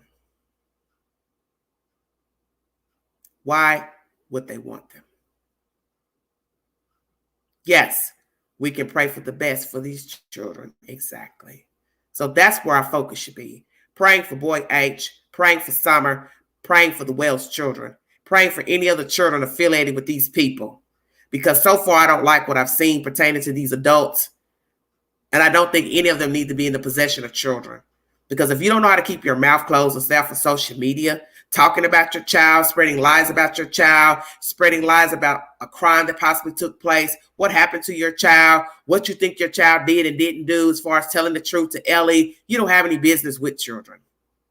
Because if you do this, what else will you do? Would you do pertaining to your kids? I wouldn't want you for a mother or a father. And I wouldn't want you for a fucking friend. As they say in the street, with friends like these, who needs enemies? Thank you all for joining me. This is Everyday Shenanigans. If you want to donate to the channel, $Big Angie 129 Cash App. Thank you all so much for your time. Thank you for AB and Miss Crime for joining me. You all stay safe out there. As I said before earlier, Regina King, the actress, her son has just committed suicide. So prayers for her and her family. Prayers for the Petito family that they have now gotten justice. The final rendering has come out that Brian Laundrie did murder her. That information has just been uploaded by the FBI The family's also to retrieve the belongings pertaining to Gabby Petito from the Laundries, and the Laundries have the audacity to want that stinky notebook left behind in the swamp. And that just goes to show you they don't have pure hearts, and they never had a pure heart, and that is the reason why they were deceptive into the whereabouts of Gabby Petito and their son, Brian Laundrie. Prime example of you don't know people. You don't know people. Thank you for joining me. Y'all have a safe weekend. This is Everyday Shenanigans.